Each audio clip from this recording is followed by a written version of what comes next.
The Montana Territory, 1878. A woman steps off a stagecoach, her gloved hands clutching a letter promising a new life. She had crossed an ocean and a continent to marry a man she'd never met, only to find herself standing over his grave. Eleanor Parker had arrived too late. Her fiancé, cattle baron Thomas Reed, lay dead alongside his ranch hands, victims of a ruthless land grab that left nothing but blood-soaked earth and burning buildings. Before we jump back in, tell us where you're tuning in from, and if this story touches you, make sure you're subscribed because tomorrow I've saved something extra special for you. Most women would have turned back, boarded the next coach east, but Eleanor wasn't most women. As she stood amid the ashes of what should have been her future, something hardened within her. Thomas Reed's killers never considered one critical mistake in their brutal calculation. They left a witness, and they left her alive.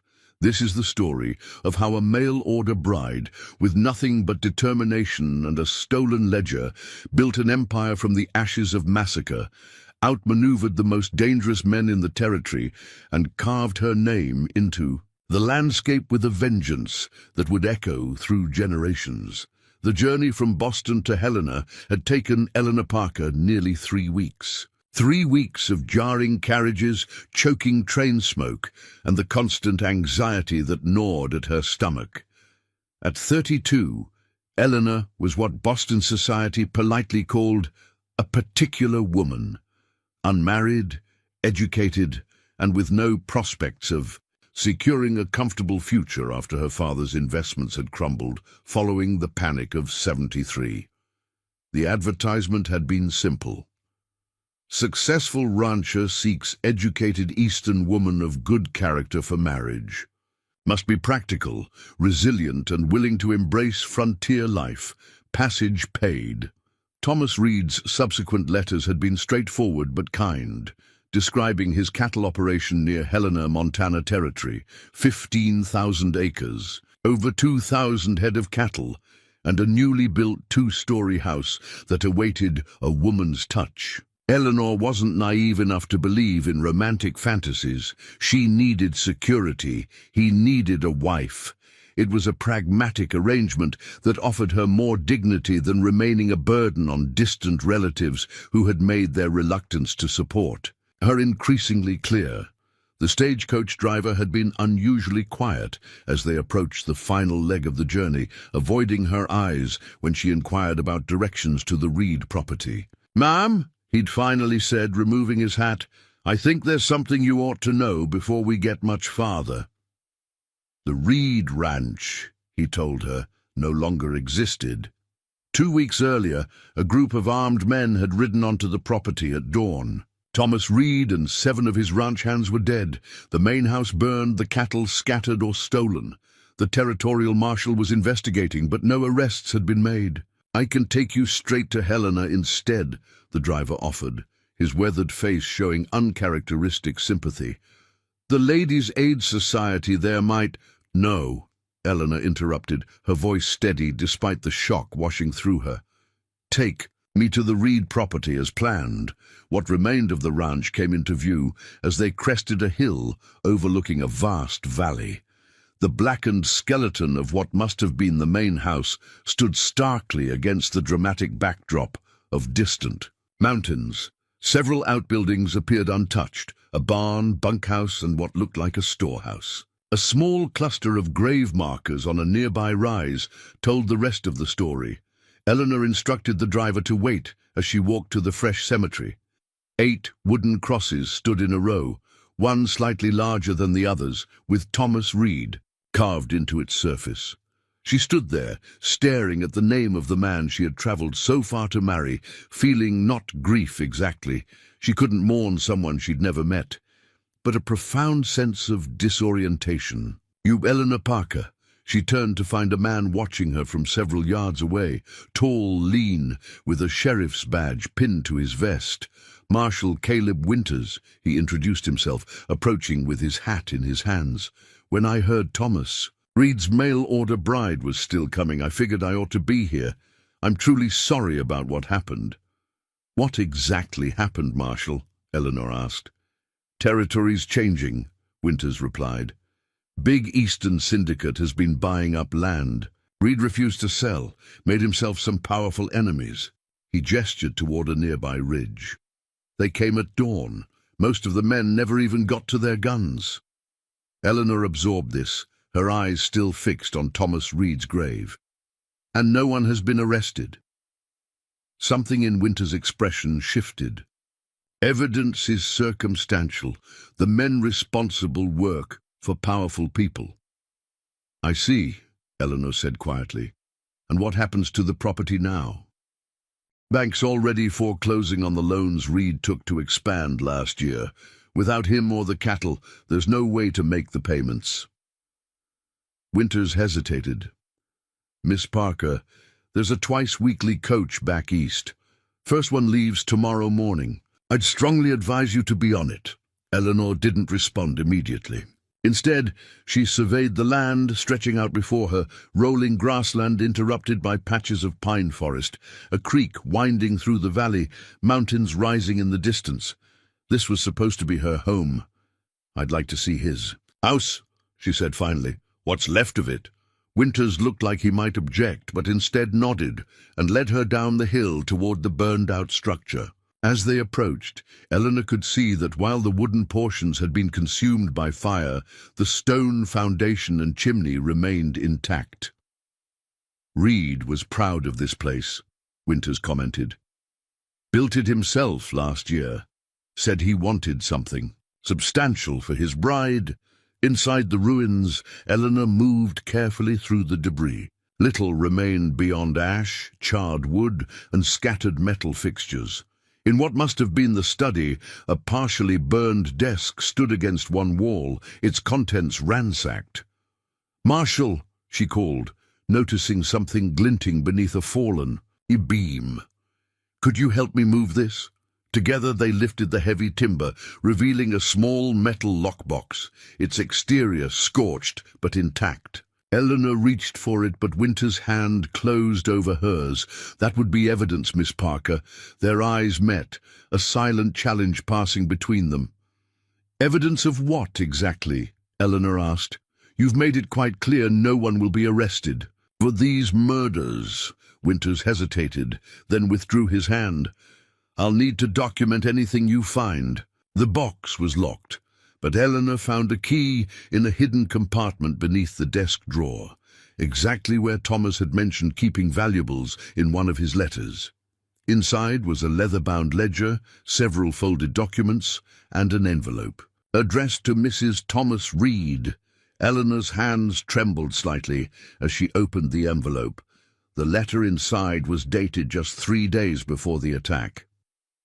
"Eleanor, by the time you read this, I hope to be greeting you in person at the station. If circumstances prevent that, this letter may serve as an introduction of sorts. Business in the territory has become complicated. I've enclosed documents that explain my concerns and the steps I've taken to protect our future. Trust Mr. Abernathy at the First Bank of Helena and Dr. Samuel Wilson in town. They have been loyal friends. The ledger contains names you should know, both allies and those who would do us harm. I look forward to building a life together. Yours, Thomas Reed." Eleanor carefully folded the letter and turned her attention to the ledger. Pages of meticulous notes, detailed cattle sales, land purchases, and dealings with various business associates.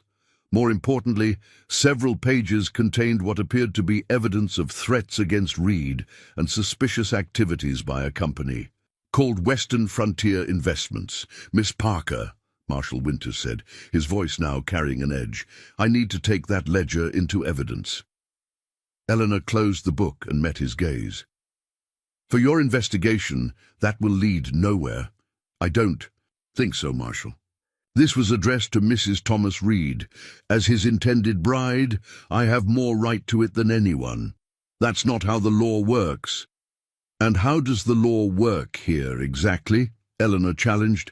"You've already said the powerful people behind. This massacre won't face justice." A muscle twitches in Winter's jaw. "You don't understand how things are in the territory. Go home, Miss Parker. There's nothing for you here but danger. Eleanor slipped the ledger into her bag. I'm afraid Boston is no longer my home, Marshal. I'll be staying at the hotel in Helena while I consider my options. What options? Winters asked incredulously.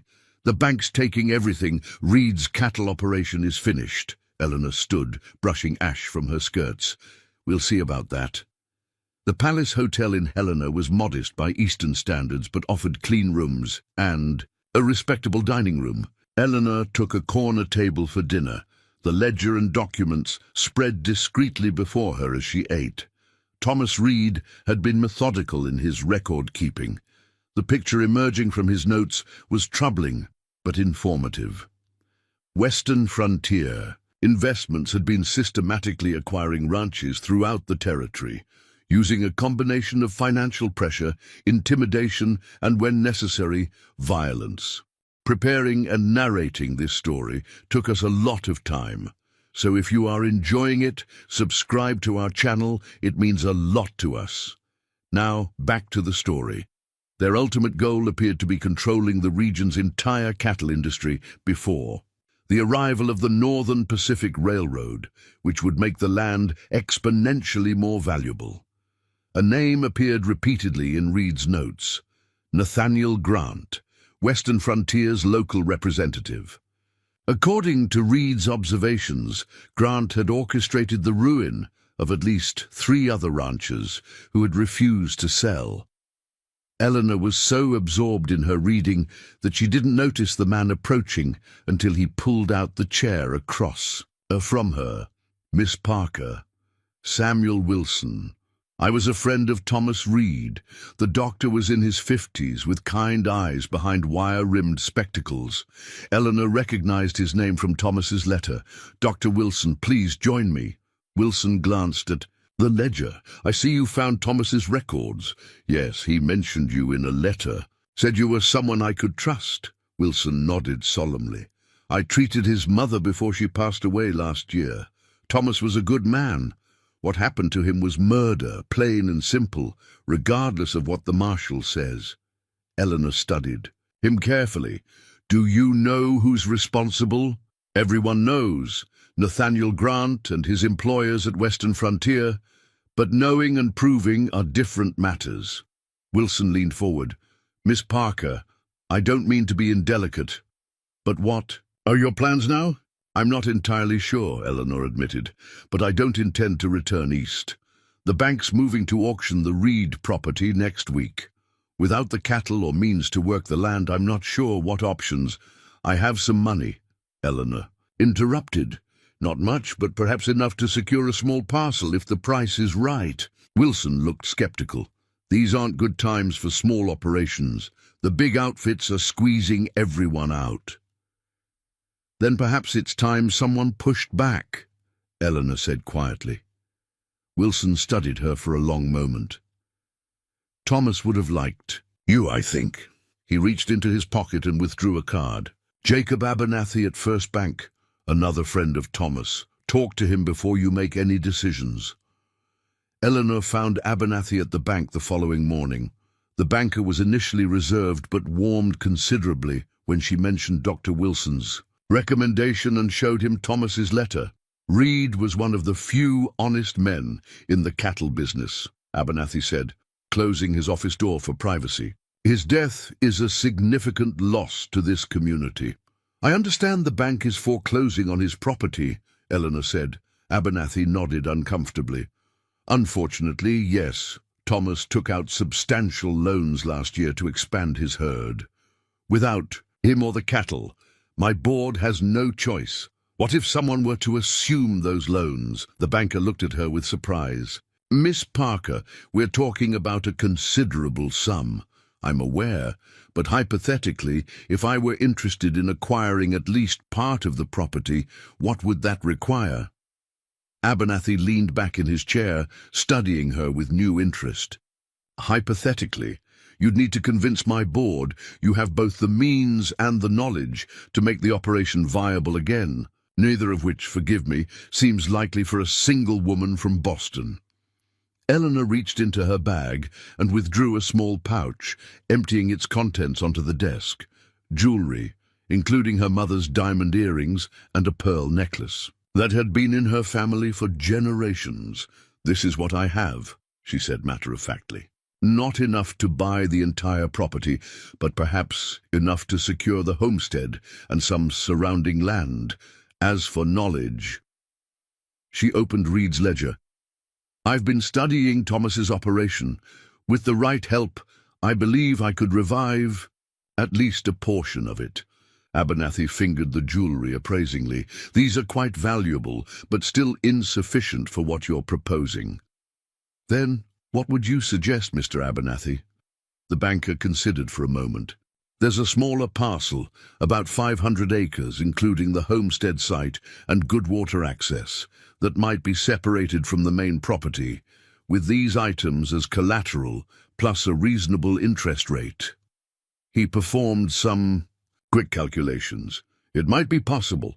And the rest of Reed's land? Western Frontier will almost certainly acquire it," Abernathy said bluntly. "They've made their interest clear." Eleanor tapped the ledger thoughtfully. "What if I told you Thomas had evidence that Western Frontier has been engaging in illegal activities? That the accidents befalling uncooperative ranchers were orchestrated by Nathaniel Grant?" Abernathy's expression grew cautious. "I'd say that's dangerous knowledge, Miss Parker. Knowledge is only dangerous when it remains hidden." "Mr. Abernathy," Eleanor closed the ledger, "Thomas Reed was murdered because he stood alone. I intend to ensure that doesn't happen to others." The banker studied her for a long moment. "You're either very brave or very foolish, Miss Parker." "Perhaps both," Eleanor acknowledged with a small smile. "Now, about that parcel of land." The following day, Eleanor met with a bewildered clerk at the land office to finalize her purchase of 500 acres of the former Reed property, including the burned homestead, the barn, and access to both the creek and the main road to Helena. The news spread quickly through town.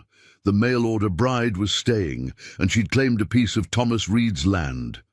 By evening, her small room at the Palace Hotel had become an impromptu meeting place. Dr. Wilson arrived first, followed by two men he introduced as former Reed ranch hands who had been in Helena during the attack. "Frank Mitchell and James Cooper," Wilson said. "They've been looking for work since the massacre." The men removed their hats awkwardly as they entered. Mitchell, the older of the two, spoke first. "Dr. Wilson says you're planning to rebuild on Mr. Reed's land, ma'am."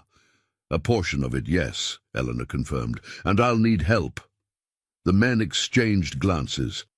"Begging your pardon, Miss Parker," Cooper said, "but do you know anything about ranching?" "Very little," Eleanor admitted candidly, "but I'm a quick learner, and I have Thomas's records. What I need are people who knew the operation and are willing to work with me to rebuild it." Mitchell shifted uncomfortably. "It's not just the work. Ma'am, the men who killed Mr. Reed, they won't take kindly to someone trying to revive what they tried to destroy." "I'm counting on that, Mr. Mitchell." Eleanor opened the ledger to a page she had marked. "Thomas documented everything, the threats, the suspicious accidents, the names of those involved. What he lacked was allies. I don't intend to make the same mistake."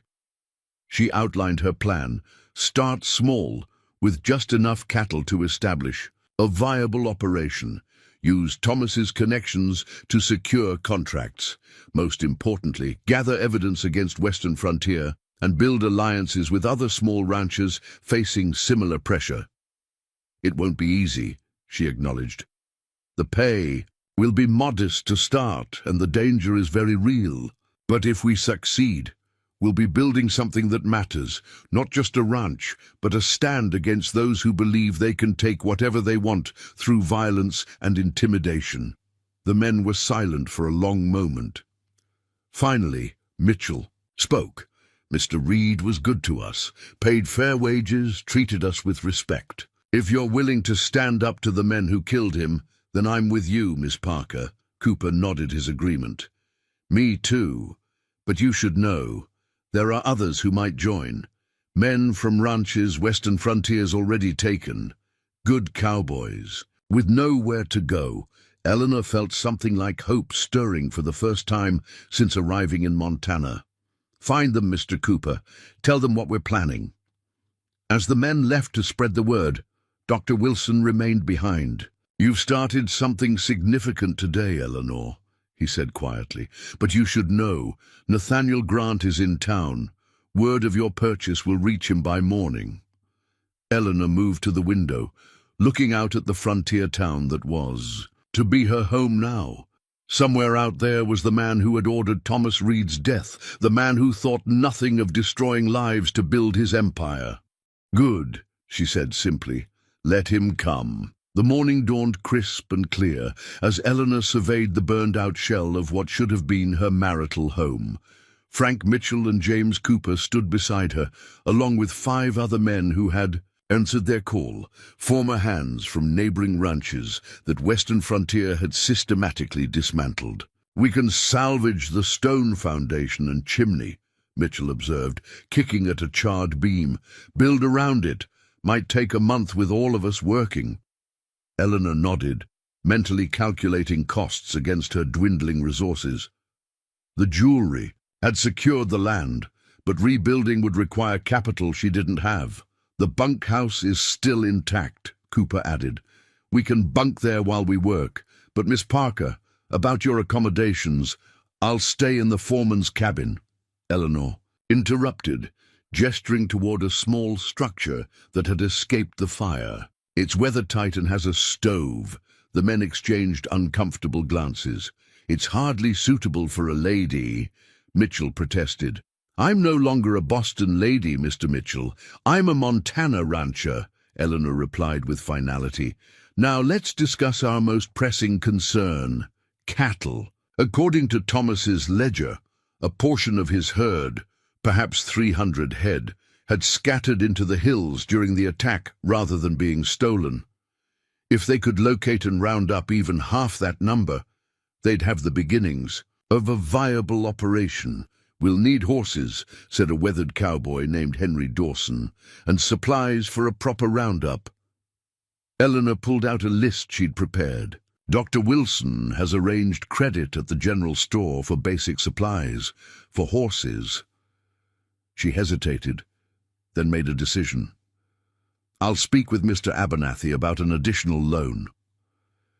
As the men dispersed to begin clearing debris, Eleanor sat on a fallen log and opened Thomas's ledger again. A name caught her eye, Michael Sullivan, owner of the neighboring Broken Wheel Ranch. According to the notes, Sullivan had been one of Thomas's few allies against Western Frontier, but his influence was limited due to gambling debts that had left his own operation vulnerable. Mr. Cooper, Eleanor called. How far is the Broken Wheel Ranch? About 2 hours' ride east, Cooper replied. Sullivan's place, decent man, bit of a gambler. Is he still operational? Cooper shrugged. Last I heard. Western Frontier's been circling, but Sullivan's holding on. Eleanor made a decision. I need to borrow a horse. The Broken Wheel Ranch stood in stark contrast to what remained of the Reed property. The main house was modest, but well-maintained. The corrals filled with cattle, bearing the distinctive Broken Wheel brand. As Eleanor rode into the yard, a man emerged from the barn, rifle in hand. That's far enough, he called. State your business. Michael Sullivan? Eleanor dismounted slowly. My name is Eleanor Parker. I've recently acquired part of Thomas Reed's property. Sullivan lowered his rifle slightly. Reed's mail-order bride?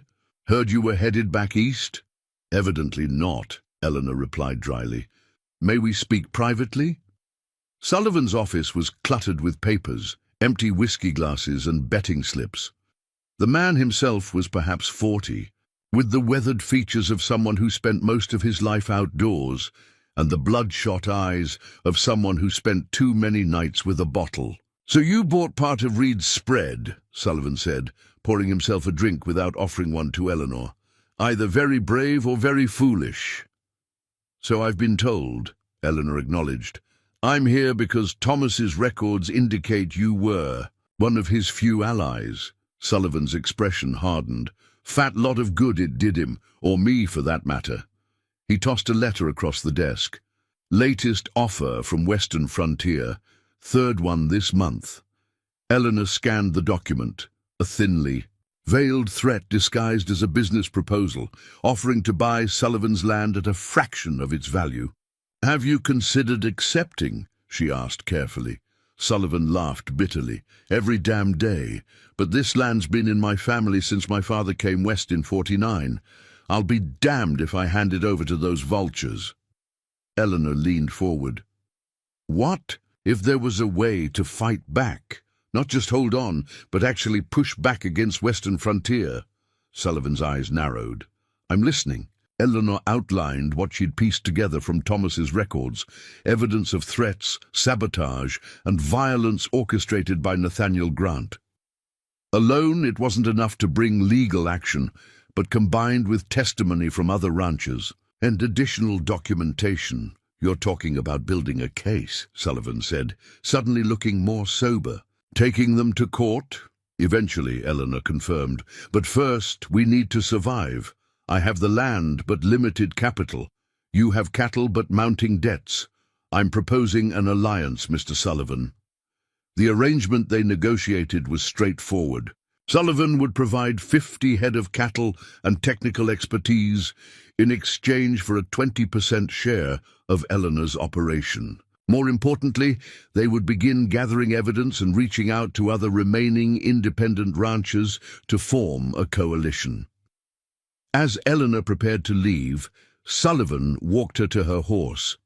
Miss Parker, there's something you should know, he said quietly.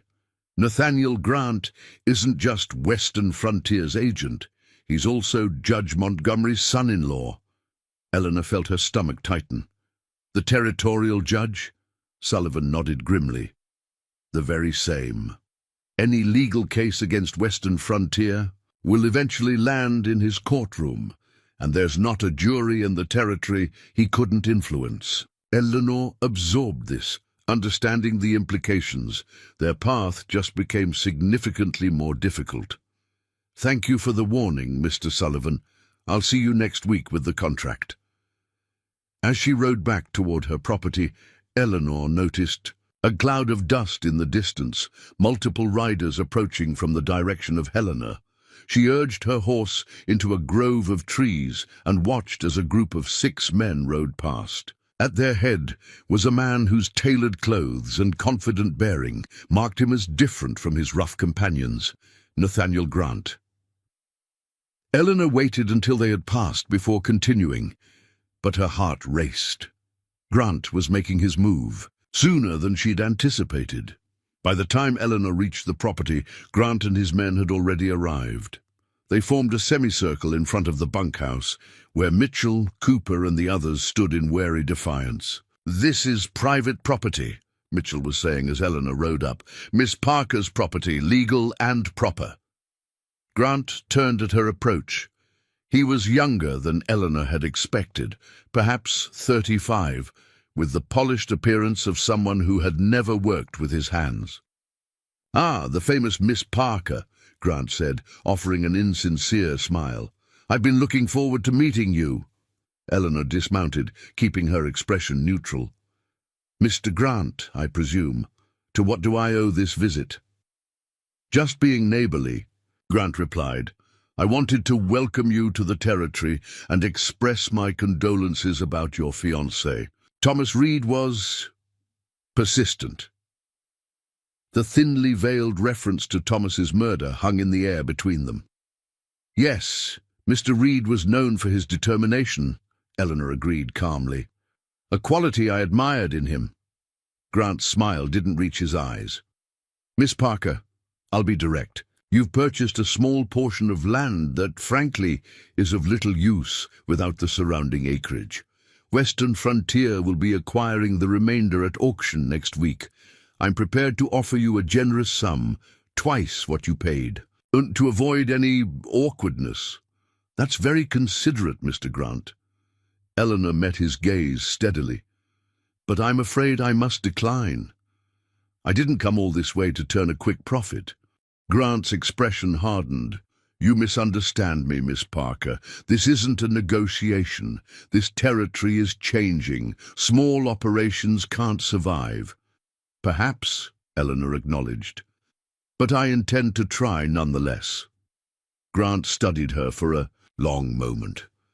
They say you're in possession of some of Reed's papers, business records, correspondence, that sort of thing. Eleanor felt a chill, but maintained her composure. Mr. Reed's personal effects are no concern of yours, Mr. Grant. Everything concerning the Reed property is my concern, Grant replied, his voice dropping, especially certain allegations Reed may have documented, false allegations that could be damaging if misinterpreted. I imagine such allegations would indeed be troubling, Eleanor said carefully, particularly if they found their way to the territorial governor or federal authorities. Grant's face flushed with anger. You're making a serious mistake, Miss Parker. Judge Montgomery has already ruled on similar claims in the past. They were found to be without merit. Yes, I've heard about the judge's impartiality, Eleanor replied. But I wonder if it extends to his son-in-law's business practices. The flash of surprise in Grant's eyes confirmed Sullivan's information. You have 1 week to reconsider, Grant said, his voice now openly threatening. After that, circumstances here might become dangerous. As Grant and his men rode away, Mitchell approached Eleanor. Those were dangerous waters you just waded into, Miss Parker. We were already in dangerous waters, Mr. Mitchell, Eleanor replied, watching the retreating figures. The only difference is that now Mr. Grant knows it too. The next few days passed in a flurry of activity. Sullivan delivered the promised cattle, and the men began the arduous process of rebuilding. Eleanor divided her time between supervising construction and making discreet visits to other small ranches in the area. Some, like Sullivan, were cautiously receptive to her coalition. Others, broken by Western Frontier's tactics, merely wanted to sell and leave. By week's end, Eleanor had secured tentative agreements from 3 neighboring ranches to stand together against further encroachment. On the night before the land auction, Dr. Wilson arrived with unexpected news. Jacob Abernathy's been replaced. At the bank, he announced grimly. The board voted this morning. They've appointed William Harrison, Grant's former business partner. Eleanor absorbed this blow, understanding its implications. So Western Frontier now controls the bank. Wilson nodded. Harrison's first act was to review all outstanding loans. He's calling yours due immediately. That's impossible, Eleanor protested. The terms were clear. I have 6 months before the first payment. Harrison claims there was a clause allowing immediate recall under certain conditions, Wilson explained. It's fabricated, of course, but by the time you could challenge it legally, we'll have lost everything, Eleanor finished. She paced the small cabin, mind racing. When is payment due? Tomorrow morning, before the auction. Eleanor stopped. A plan forming.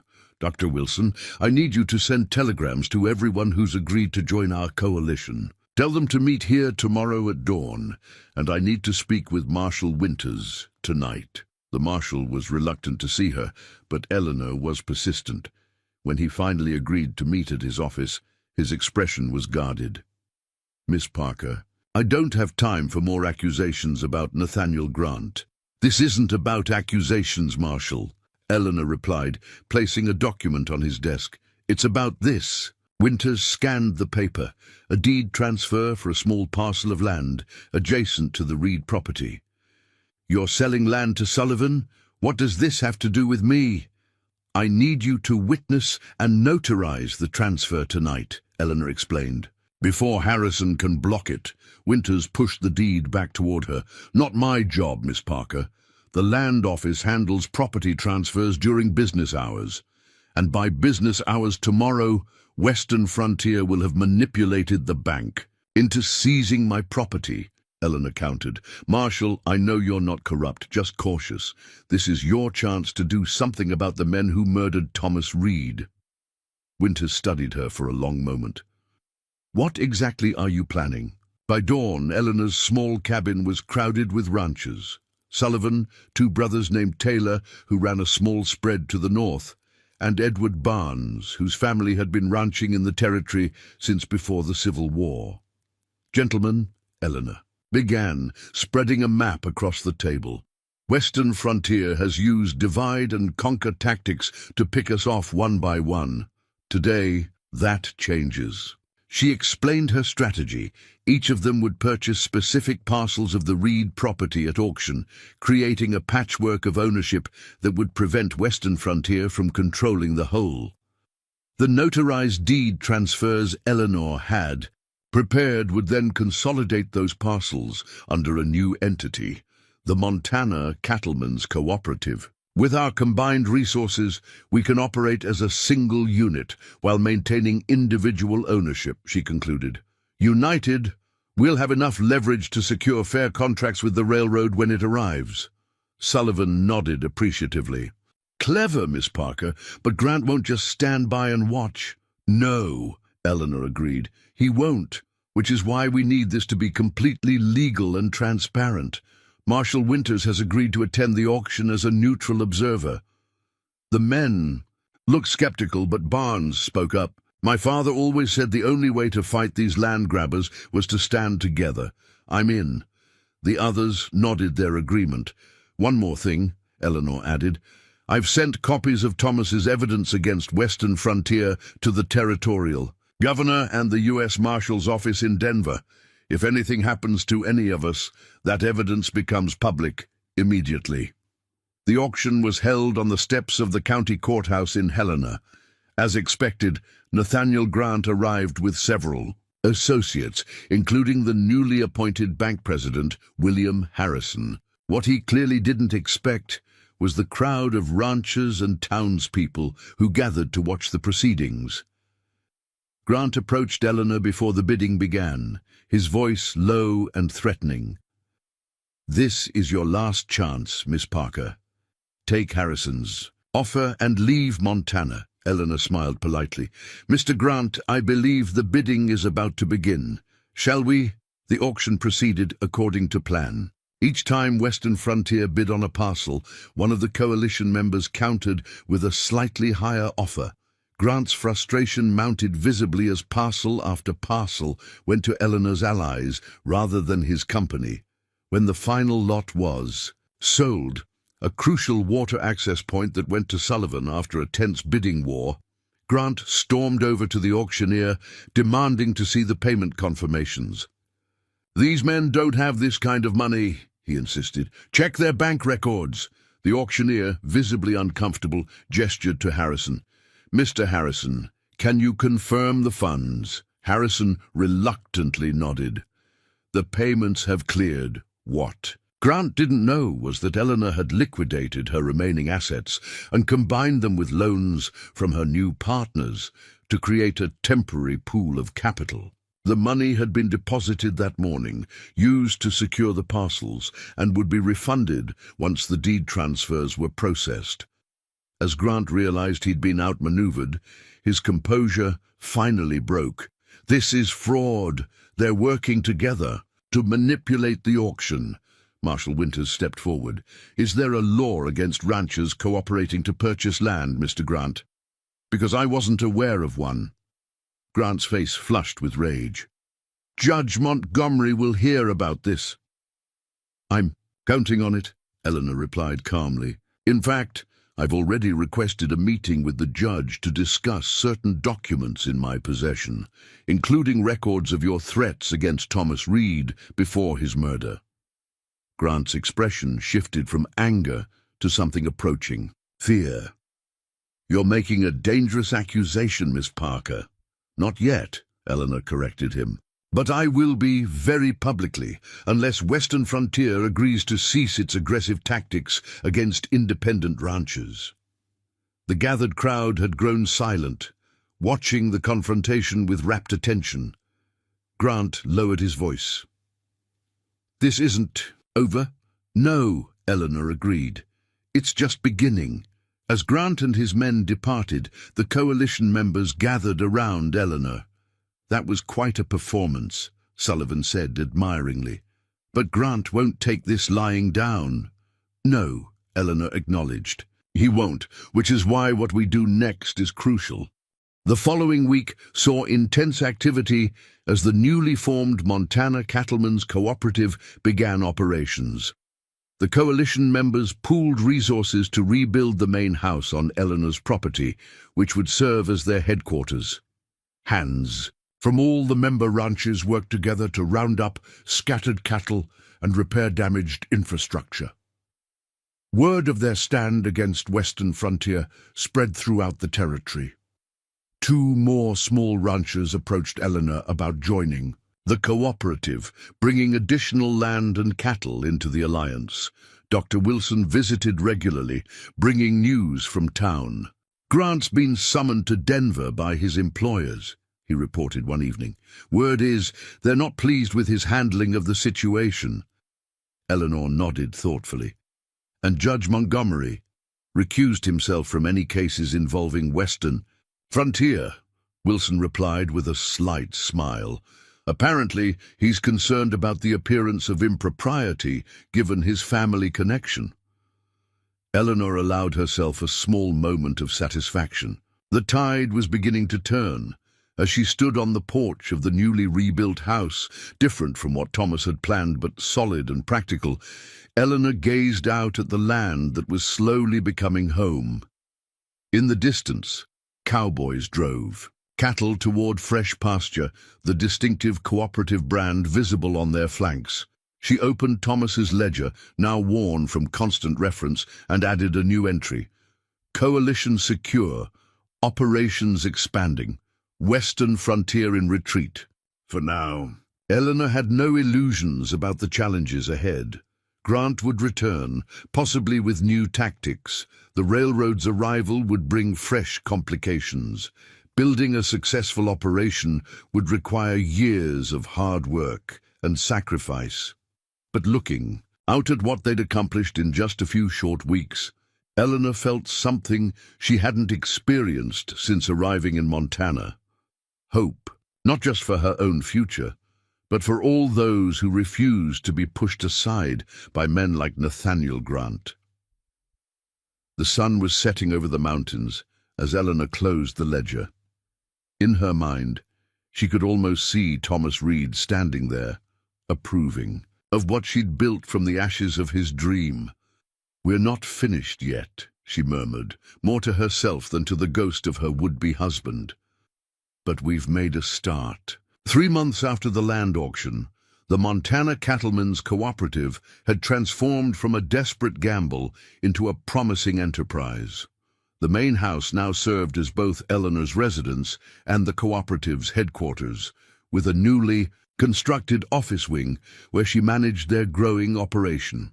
The autumn cattle drive had been successful, with the cooperative moving over 1,000 head to the railroad junction at Fort Benton, securing a favorable price that none of them could have negotiated individually. With winter approaching, the focus shifted to ensuring adequate feed and shelter for their combined herds. Eleanor stood at her office window, watching snow begin to dust the distant mountains. The door opened behind her as Frank Mitchell entered. Removing his hat, "Ma'am, riders coming in from the east pasture. Looks like Sullivan and Barnes." The 2 men arrived looking grim. Sullivan dismounted stiffly, his face tight with anger. "Someone cut our fence lines last night," he announced without preamble. "Found 20 head slaughtered near Cottonwood Creek." Eleanor's stomach tightened. "Western Frontier?" "Can't prove it," Barnes said. "But 3 of Grant's men were seen drinking in Helena yesterday, boasting about teaching the cooperative a lesson." This was the first direct aggression since the auction. Eleanor had been expecting it, especially after news arrived that Nathaniel Grant had returned from Denver with renewed authority from his employers. "How bad is the damage?" she asked. "Fence can be repaired," Sullivan replied. "It's the message that concerns me. This is just the beginning." Eleanor nodded thoughtfully. "Have all member ranches double their night patrols. No one rides alone. Mr. Mitchell, send word to Marshal Winters about the incident." As the men departed to carry out her instructions, Eleanor unlocked her desk drawer and removed Thomas's ledger. She'd been documenting every threat, every suspicious incident, building a case against Western Frontier. The slaughtered cattle would be added to the growing list. A knock at the door interrupted her writing. Dr. Wilson entered, stamping snow from his boots. "Eleanor, I came as soon as I heard about Sullivan's cattle." He placed his medical bag on a chair. "But that's not the only reason I'm here. There's news from Helena." Wilson handed her a newspaper. The headline announced the imminent arrival of Joshua Hayes, a federal judge dispatched from Washington to address growing concerns about land disputes in the territory. "Hayes has a reputation for being incorruptible," Wilson explained. "The governor requested him specifically after receiving complaints about Montgomery's conflicts of interest." Eleanor felt a surge of hope. "When does he arrive?" "Next week. He'll be holding special hearings on land claims and allegations of intimidation." Wilson leaned forward. "This could be our opportunity, Eleanor. A chance to present your evidence to someone who might actually act on it." Eleanor considered this carefully. "Grant will do everything possible to discredit us before Hayes arrives." "Almost certainly," Wilson agreed, "which is why I brought something else." He reached into his coat and withdrew a sealed envelope. "This arrived for you today. From the U.S. Marshal's office in Denver." Eleanor opened it with careful fingers. Inside was a brief letter acknowledging receipt of her evidence against Western Frontier and confirming that an investigator would be arriving in Helena concurrent with Judge Hayes's visit. "They're taking it seriously," she breathed, scanning the official letterhead. "It appears so," Wilson nodded. "But Eleanor, this makes you an even greater threat to Grant. The slaughtered cattle may just be the beginning." Eleanor placed the letter carefully in the ledger. "We knew this wouldn't be easy, Samuel, but it's the path we chose." The doctor studied her face. "You've changed since you arrived, Eleanor. Thomas would hardly recognize the businesswoman you've become. I hope he would approve," Eleanor said quietly. "I think he'd be quite impressed," Wilson replied, "and perhaps a bit intimidated." Despite increased vigilance, the attacks escalated over the following days. A barn on the Taylor brothers' property was burned. Water sources on Barnes's land were fouled. Cooperative riders reported being followed and threatened. Eleanor responded by consolidating their operations further. Cattle were moved to central pastures where they could be better protected. Families from outlying homesteads relocated temporarily to the main compound. The cooperative became not just a business alliance, but a community united against a common threat. 3 days before Judge Hayes's scheduled arrival, Eleanor was reviewing contracts in her office when Mitchell burst in without knocking. "Fire at Sullivan's place," he announced breathlessly. "Main house. They've got his family trapped inside." Eleanor was on her feet instantly. "Get every available man. Bring wagons, water barrels." By the time they reached the Broken Wheel Ranch, flames engulfed the entire western side of Sullivan's house. Sullivan himself was frantically organizing a bucket line from the well, his face streaked with soot. His wife and 2 children huddled nearby, coughing from smoke inhalation. "Michael," Eleanor called as she dismounted. "Is everyone out?" Sullivan nodded grimly. "Barely. They started it from outside, blocked the back door first." With the arrival of the cooperative forces, the fire was gradually brought under control, though not before it had destroyed nearly half the house. As the last embers were being doused, Sullivan pulled Eleanor aside. "Found this nailed to my barn door," he said, handing her a piece of paper. The message was brief. Judge Hayes won't save you. Sell now or burn. Eleanor's jaw tightened. Did you see who did this? No, but my oldest boy saw 3 riders heading north afterward. Sullivan's voice shook with barely controlled rage. Eleanor, I can't risk my family. If anything had happened to them— I understand, Eleanor said quietly. Take them to the main house. You'll all stay there until this is resolved. As they prepared to leave, Marshal Winters arrived, surveying the damage with a grim expression. This has gone too far, he said, approaching Eleanor. Even Grant should know better than to escalate to arson. Will you investigate? Eleanor challenged. Actually investigate this time? Winters had the decency to look ashamed. Hayes arrives tomorrow. Things are different now. Eleanor fixed him with a hard stare. Different enough for you to do your job, Marshal? As they returned to the cooperative headquarters, Eleanor made a decision. They couldn't wait for Hayes's formal hearing. They needed to act now, before Grant could escalate further. That evening, she convened the cooperative members in the main house dining room. The mood was somber as she laid out her plan. Tomorrow morning, I'll ride into Helena with all our evidence, she announced. I'll meet Judge Hayes as soon as he arrives and request an immediate hearing. Barnes shook his head. Grant's men will be watching the roads. You wouldn't make it halfway to town, which is why I'll need a diversion, Eleanor replied.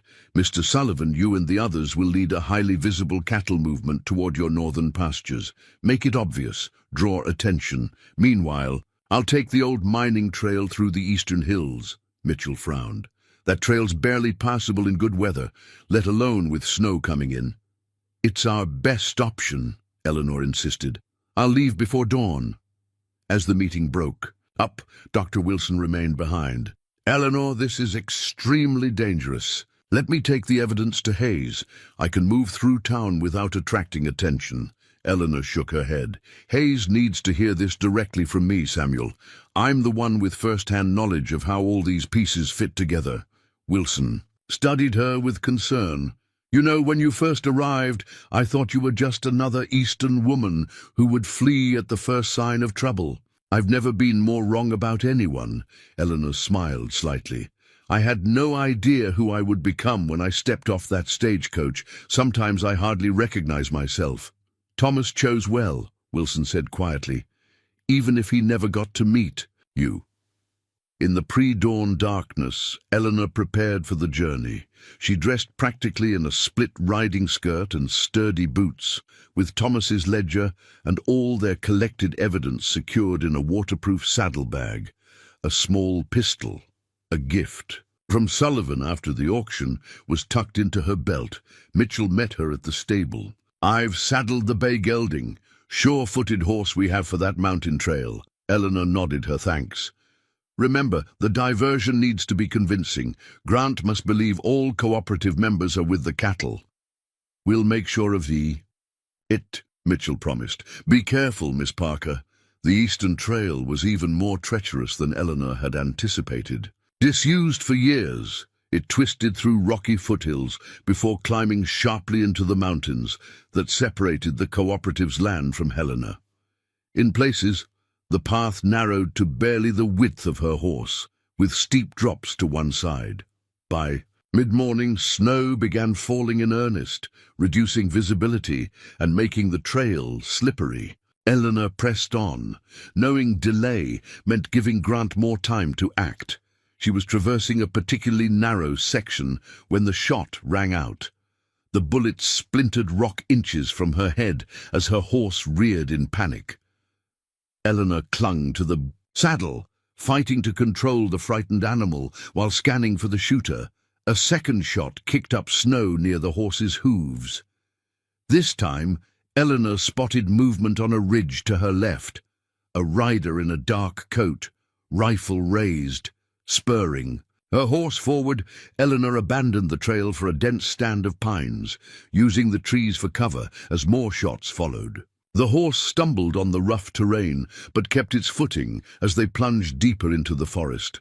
For nearly an hour, Eleanor navigated by instinct, keeping the morning sun to her right as she worked her way toward Helena. Every sound, a branch breaking, snow falling from trees, sent her heart racing, convinced her pursuer was closing in.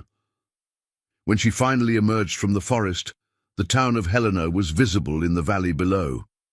Eleanor allowed herself a moment of relief before noticing two riders on the main road, heading in her direction.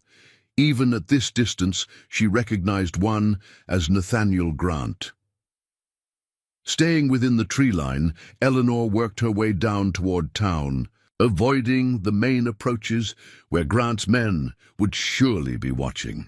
By early afternoon, she'd reached the outskirts, where she stabled her exhausted horse at a livery operated by a man she recognized as a former Reed ranch hand.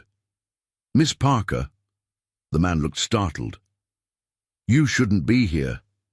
Grant's men are all over town. I need to reach the courthouse without being seen," Eleanor explained. "Judge Hayes arrives today." The stableman considered for a moment. "There's a service entrance through the alley behind Mason's Mercantile. Leads right to the back stairs of the courthouse. My boy can show you."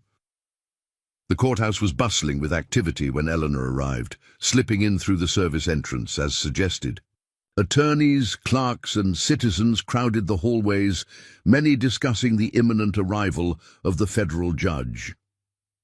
Eleanor found a secluded alcove near the main chamber and waited, the saddlebag containing their evidence clutched tightly against her. An hour passed, then another. Outside, the snow continued to fall, transforming the town into a white landscape that would make returning to the cooperative impossible before morning. Finally, a commotion at the main entrance signaled Hayes's arrival.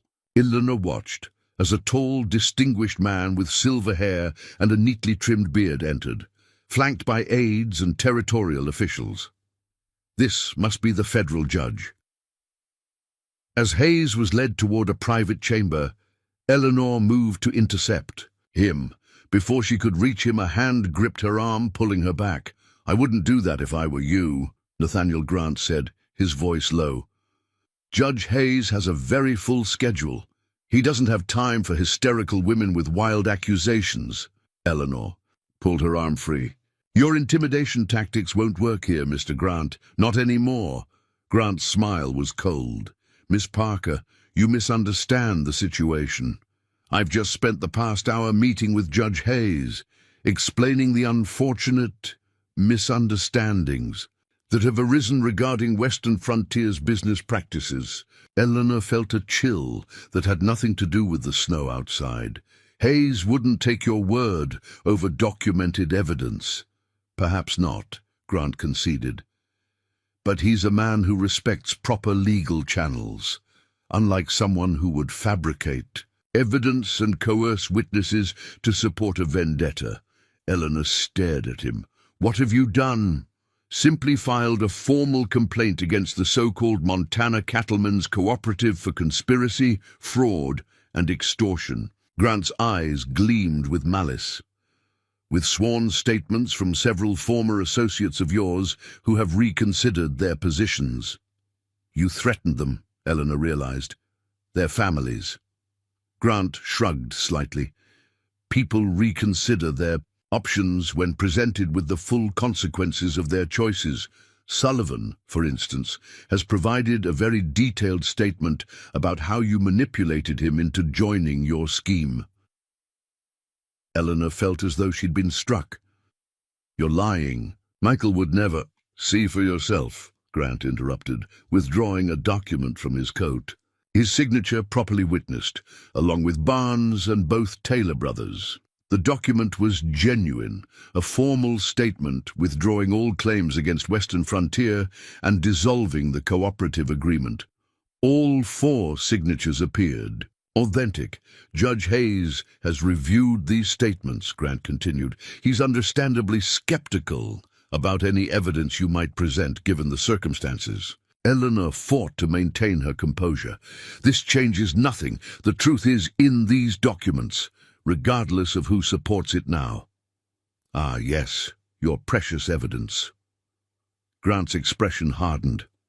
Unfortunate about the fire at the cooperative headquarters this morning. I understand very little survived. Eleanor froze. What are you talking about? You hadn't heard. A terrible accident. Faulty stove, they say. Grant's voice dripped with false sympathy. Thankfully, most residents had evacuated to town after Sullivan's change of heart. Marshal Winters is investigating, of course, but these things happen in frontier territories. The implications struck Eleanor like a physical blow. The headquarters destroyed. The cooperative members, scattered or coerced into submission, all their work undone in a single day. You won't get away with this, she said, her voice hardly more than a whisper. I already have, Miss Parker. Grant leaned closer. Judge, Hayes is a reasonable man, but he has no patience for those who waste the court's time with fabricated claims. I suggest you leave Helena before he issues a warrant for your arrest on charges of perjury and fraud. As Grant walked away, Eleanor stood motionless, the saddlebag suddenly heavy in her hands. Everything they had built was crumbling, and her allies had abandoned her, willingly or otherwise. For the first time since arriving in Montana, Eleanor considered defeat. Perhaps it had been foolish to believe she could stand against men like Grant, with their money and influence. Perhaps she should take what little she had left and return east. The thought had barely formed when she remembered Thomas Reed's grave on that lonely hillside. He had refused to surrender, even knowing the Sioux's risks. She had come to Montana as his bride, but she had stayed to fight for something larger than herself. Eleanor straightened her shoulders and moved purposefully toward Judge Hayes's chamber. Grant might have poisoned the well, but she still had the truth, documented in Thomas's meticulous records and supplemented by her own observations. If Hayes was truly the incorruptible jurist Wilson had described, he would at least listen. The clerk outside Hayes's door attempted to block her entry, but Eleanor fixed him with such a determined stare that he hesitated just long enough for her to step past him. Judge Hayes looked up from his desk with surprise as she entered. Your Honor, my name is Eleanor Parker. You've already heard Nathaniel Grant's version of events. I request 5 minutes to present another perspective. Hayes studied her for a moment, then nodded to his clerk. 5 minutes, Miss Parker, then I'll have you removed if necessary. Eleanor placed Thomas's ledger on the desk. This belonged to Thomas Reed, a rancher murdered 3 months ago after refusing to sell his land to Western Frontier Investments. I was to be his wife.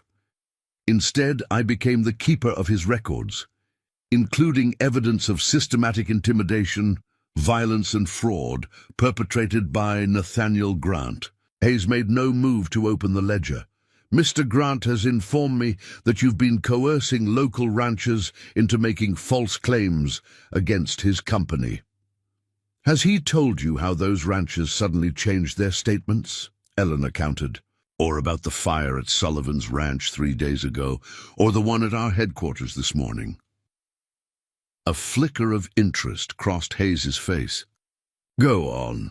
For the next 5 minutes, Eleanor presented the essence of their case against Western Frontier, the pattern of threats, suspicious accidents, and finally outright violence that had characterized Grant's campaign to control the territory's ranching industry.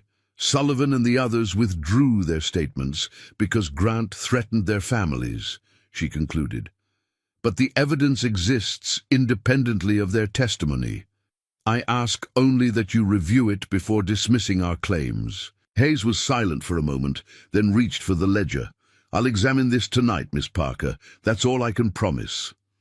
Thank you, Your Honor. I've taken enough of your time. Eleanor turned to leave, then paused. One more thing.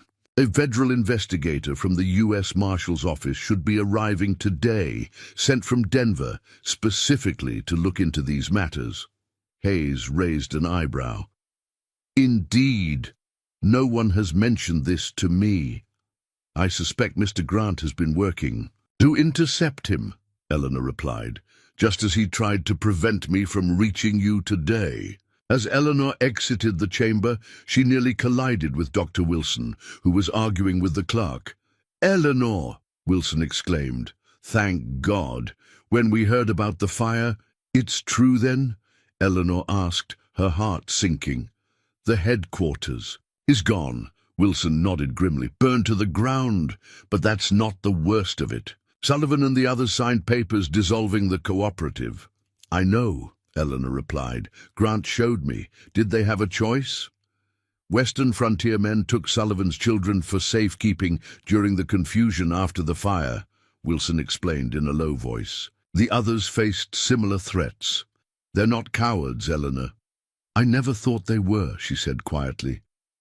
"Where is everyone now?" "Scattered. Some in town, others headed back to their individual properties to salvage what they can." Wilson hesitated.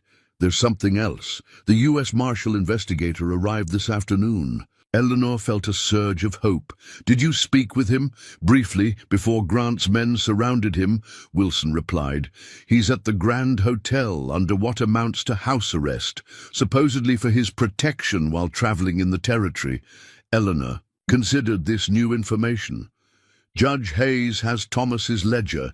He's promised to review it tonight. If the investigator could corroborate, it would strengthen our case considerably," Wilson agreed. "But how do we reach him with Grant's men watching?" Eleanor thought for a moment. "The same way I reached the courthouse, through back channels and with help from people Grant doesn't control." As they stepped into the snowy street, Eleanor noticed Marshal Winters watching from across the way, his expression unreadable. For a moment their eyes met, and Eleanor wondered which side he would choose when the final confrontation came. Night was falling over Helena as Eleanor and Wilson formulated their plan. The outcome remained uncertain, but one thing was clear: the battle for Thomas Reed's legacy and for the future of the territory's independent ranchers had reached its decisive moment. The Grand Hotel stood 3 stories tall on Helena's Main Street, its windows glowing warmly against the winter night. 2 men lounged in chairs on the front porch, despite the cold, their attention focused on the hotel entrance. More of Grant's men, undoubtedly, watching for anyone attempting to reach the federal investigator, Eleanor and Dr. Wilson observed from the shadows of an alleyway across the street. "Front covered," Wilson murmured. "Back entrance too, I'd wager." "Then, we don't use the entrances," Eleanor replied, her eyes moving to the fire escape on the building's eastern side. "Do you know which room he's in?" "Second floor, east corner," Wilson confirmed. "Room 212. Eleanor considered their options. "We need a distraction. Something to draw Grant's men away from their posts, even briefly," Wilson thought for a moment. "The saloon next door. Most of Grant's men drink there. If there was a fight, a big one—" "Can you arrange that?" Eleanor asked. Wilson smiled slightly. "There are several cooperative sympathizers drowning their sorrows tonight. I believe they could be persuaded to express their frustrations physically." While Wilson slipped into the saloon, Eleanor circled the block, finding a position that would allow her quick access to the fire escape once the distraction began. The snow had stopped, but the temperature was dropping rapidly, her breath forming white clouds in the frigid air. She didn't have to wait long. A tremendous crash erupted from the saloon, followed by shouting and the unmistakable sounds of a brawl spilling out into the street. As she'd hoped, Grant's men abandoned their posts to investigate the disturbance. Eleanor moved quickly, scrambling up the icy fire escape with nimble determination. Reaching the second floor, she peered through windows until she found room 212. A man sat at a small desk inside, reviewing documents by lamplight. She tapped gently on the glass. The man looked up sharply, his hand moving instinctively to a holster at his side. When he saw Eleanor, surprise registered on his face. He approached cautiously and unlocked the window.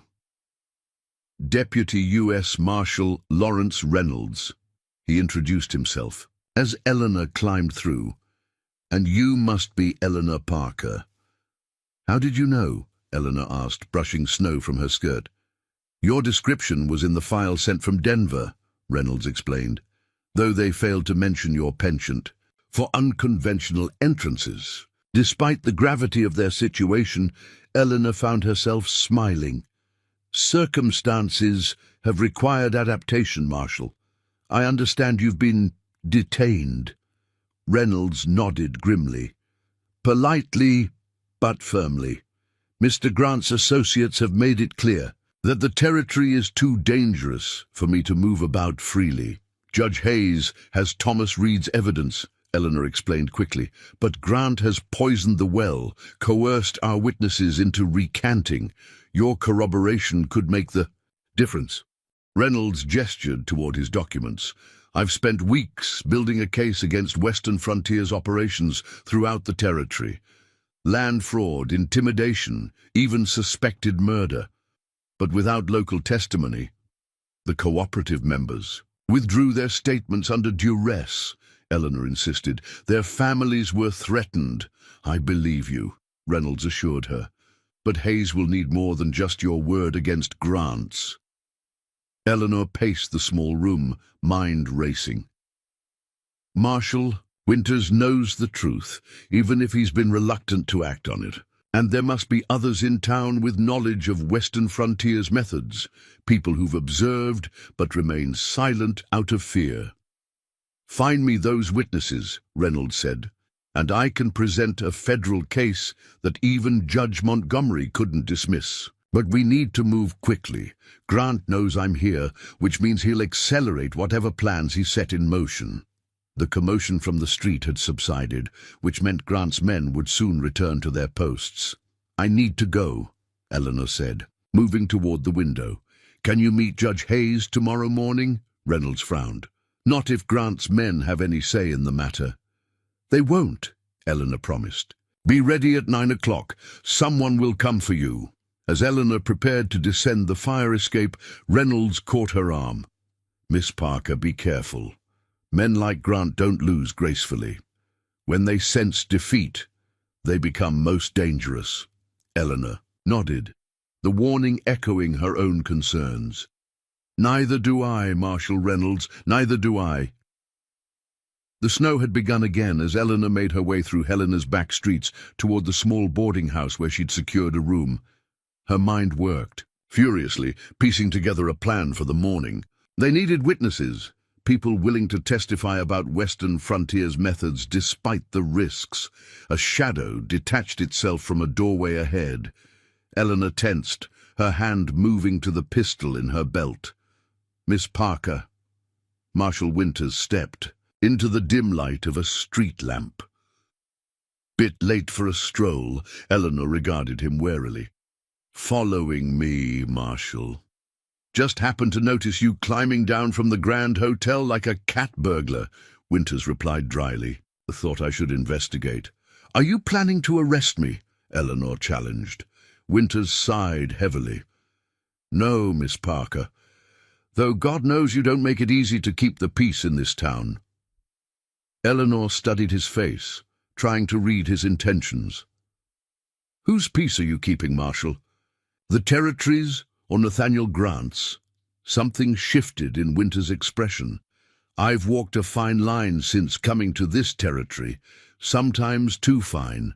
And now?" Eleanor pressed. Winters glanced around to ensure they were alone. "I heard about the fire at the cooperative headquarters, and about Sullivan and the others withdrawing their statements." "They had no choice," Eleanor said. "Grant threatened their families." "I believe you," Winters said quietly. "I've turned a blind eye to too much already. What Grant did to Reed, what he's done since. It can't continue." Hope flared in Eleanor's chest, but she tempered it with caution. "Pretty words, Marshal. But I need more than that," Winters nodded, understanding her skepticism. Deputy Marshal Reynolds is effectively under house arrest. Judge Hayes is reviewing evidence that Grant has already worked to discredit.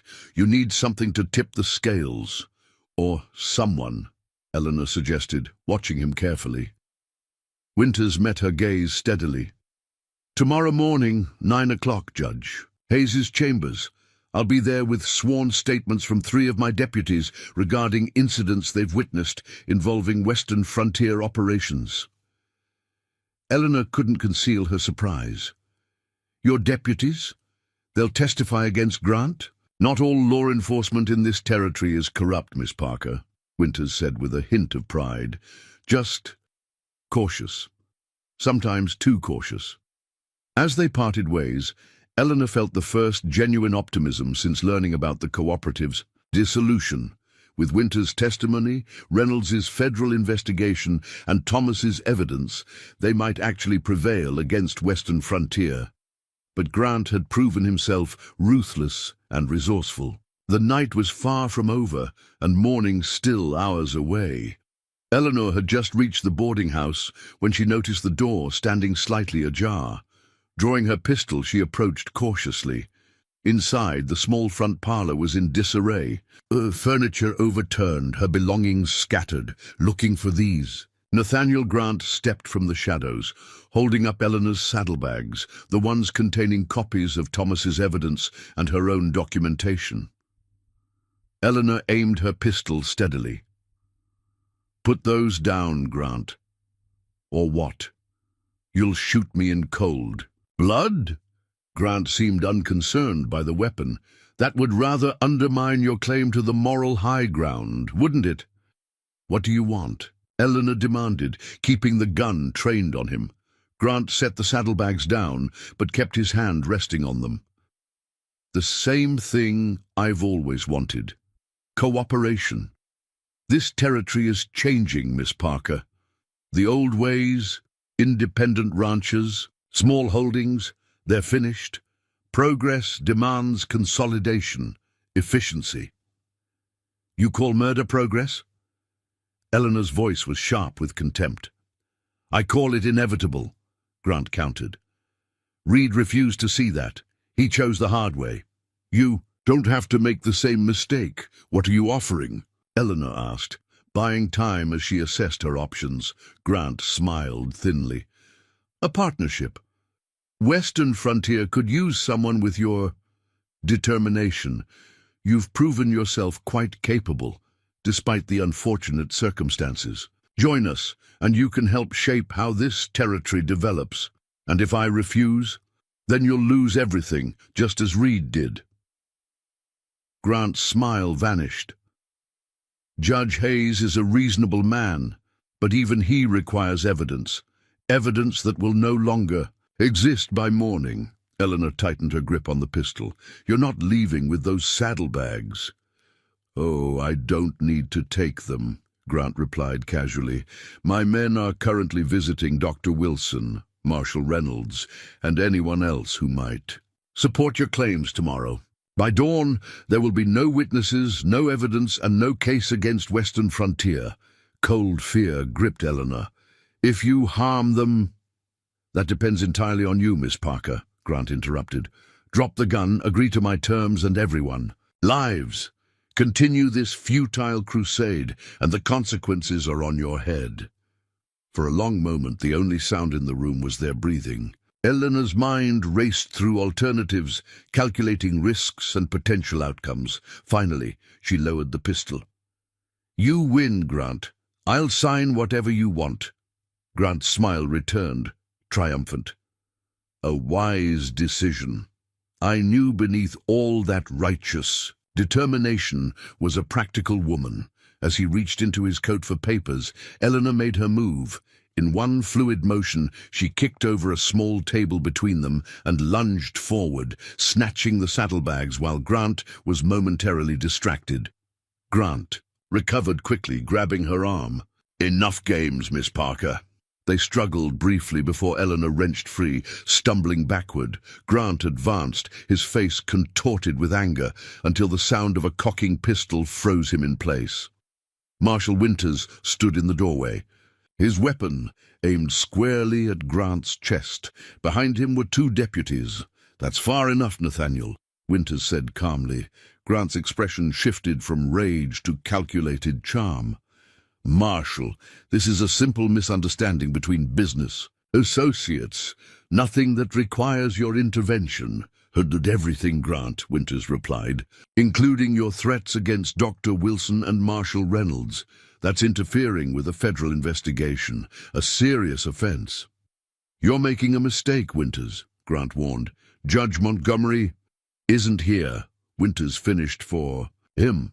"And frankly, I'm more concerned about what Judge Hayes will say when he hears about your activities tonight." As the deputies moved to take Grant into custody, he made one final appeal to Eleanor. "This changes nothing. Western Frontier is bigger than me. The company will send someone else, and the outcome will be the same." Eleanor retrieved her saddlebags, meeting his gaze steadily. "Perhaps, but you won't be here to see it." Dawn brought a clear sky and bitter cold. Eleanor had spent the night at the marshal's office, helping prepare the case against Grant.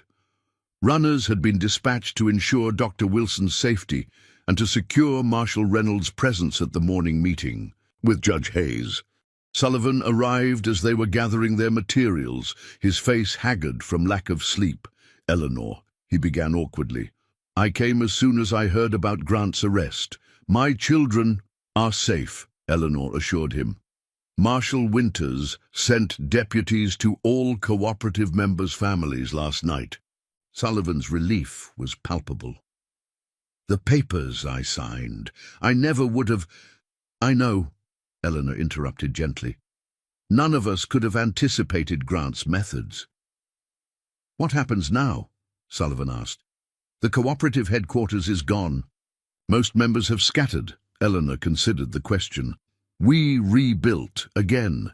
But first, we ensure Grant and Western Frontier face consequences for their actions." Judge Hayes's chambers were crowded that morning.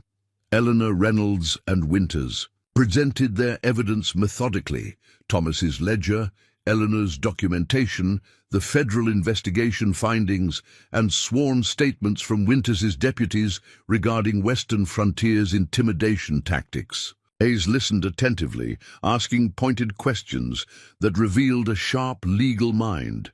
When the presentations concluded, he sat in silence for several moments, reviewing key documents.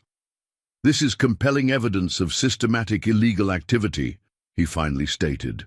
"I'll issue warrants for Mr. Grant on multiple charges, including conspiracy, intimidation, and as an accessory to the murder of Thomas Reed and his men." Eleanor felt a profound sense of vindication, for Thomas, for herself, and for all who had suffered under Grant's tactics. "What about Western Frontier itself?" Reynolds asked. "Grant was acting as their agent." Hayes nodded thoughtfully. "I'll send a formal recommendation to the Department of Justice for further investigation into the company's practices throughout the territory. In the meantime, all Western Frontier land acquisitions in this jurisdiction will be suspended pending review." As they exited the courthouse, Eleanor found herself walking alongside Marshal Winters. "What made you change your mind?" she asked quietly. "About Grant, about helping us?" Winters was silent for a moment before responding. "When Reed was killed, I knew who was responsible. But taking action seemed complicated, dangerous. I told myself I was being prudent, waiting for the right time." He shook his head. "Then you arrived, a woman alone, with every reason to flee back east. Instead, you stayed and fought. Made me realize that waiting for the right time was just cowardice." Eleanor offered her hand. "Thank you, Marshal, for finding your courage when it mattered most." The next weeks passed in a flurry of activity. With Grant in custody awaiting trial and Western Frontier's operations suspended, the cooperative members gradually returned, reclaiming their properties and rebuilding what had been destroyed. The headquarters rose again on Eleanor's land, not as grand as before, but sturdy and functional. Cattle operations resumed as winter gave way to spring, with new calves dotting the hillsides. One bright April morning, Eleanor rode out to the small cemetery where Thomas Reed was buried. She had visited periodically since her arrival, but this visit felt different. The grass was beginning to green around the grave markers, and wildflowers pushed through the soil that had been frozen for so long. Eleanor dismounted, approaching Thomas's grave with a leather-bound ledger in her hands. Not his original, which remained in evidence, but a new one she had started when rebuilding the cooperative. "I thought you should know," she said softly, addressing the wooden cross. "The cooperative is thriving.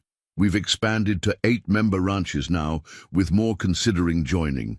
The railroad has agreed to our terms for cattle shipments this fall." She smiled slightly. They found our united front quite persuasive. A gentle breeze stirred the new grass as Eleanor continued her one-sided conversation. "Grant's trial begins next month. Judge Hayes is presiding. The evidence is overwhelming. I don't expect he'll see freedom again." She paused, her fingers tracing the edges of the ledger. "Western Frontier is facing federal charges as well. Their operations throughout the territory have been suspended." Eleanor knelt, placing a small bunch of wildflowers against the cross. "I never knew you, Thomas Reed. We exchanged letters, made plans, but were strangers to each other. Yet somehow you've shaped my life more profoundly than anyone I've ever known." She touched the wooden marker gently. "I came here as your bride, but I've become something else entirely. Something I never imagined possible." As she stood to leave, Eleanor noticed Marshal Winters approaching on horseback. He dismounted and removed his hat respectfully as he joined her by the grave. "Sorry to intrude," he said quietly. "Word just came from Denver. The territorial governor has approved our petition." Eleanor's heart quickened. "All of it?" Winters nodded. "The entire valley, from the eastern foothills to the western ridge, will be designated as protected rangeland. No single entity can own more than 20%. The cooperative's model is officially recognized. This was the final piece of their strategy, not just defeating Grant or Western Frontier, but establishing a new framework that would prevent similar land grabs in the future. A framework that would preserve the independence of small ranchers while allowing them the benefits of cooperation. "Reed Valley," Eleanor murmured, testing the name they had proposed for the newly protected region. "Thomas would have approved, I think." Winters glanced at the grave. "From what I've heard of him, he would have been proud of the valley and of you." As they rode back toward the cooperative headquarters, Eleanor surveyed the land stretching out before them, the same view that had greeted her on that first day when she stood among the ashes of what should have been her future. Now it represented something far greater than one ranch, one dream, or even one woman's determination. Reed Valley would stand as a monument not just to Thomas Reed, but to all who had fought to preserve a way of life against those who would destroy it for profit. The cattleman's empire Eleanor had rebuilt from the ruins would endure, a testimony to what could be accomplished when people stood together against seemingly insurmountable odds. The headquarters came into view as they crested a hill, the new main house, barns, corrals, and bunkhouses bustling with activity. A home, not just for Eleanor, but for all who had joined her cause. "What's next, Miss Parker?"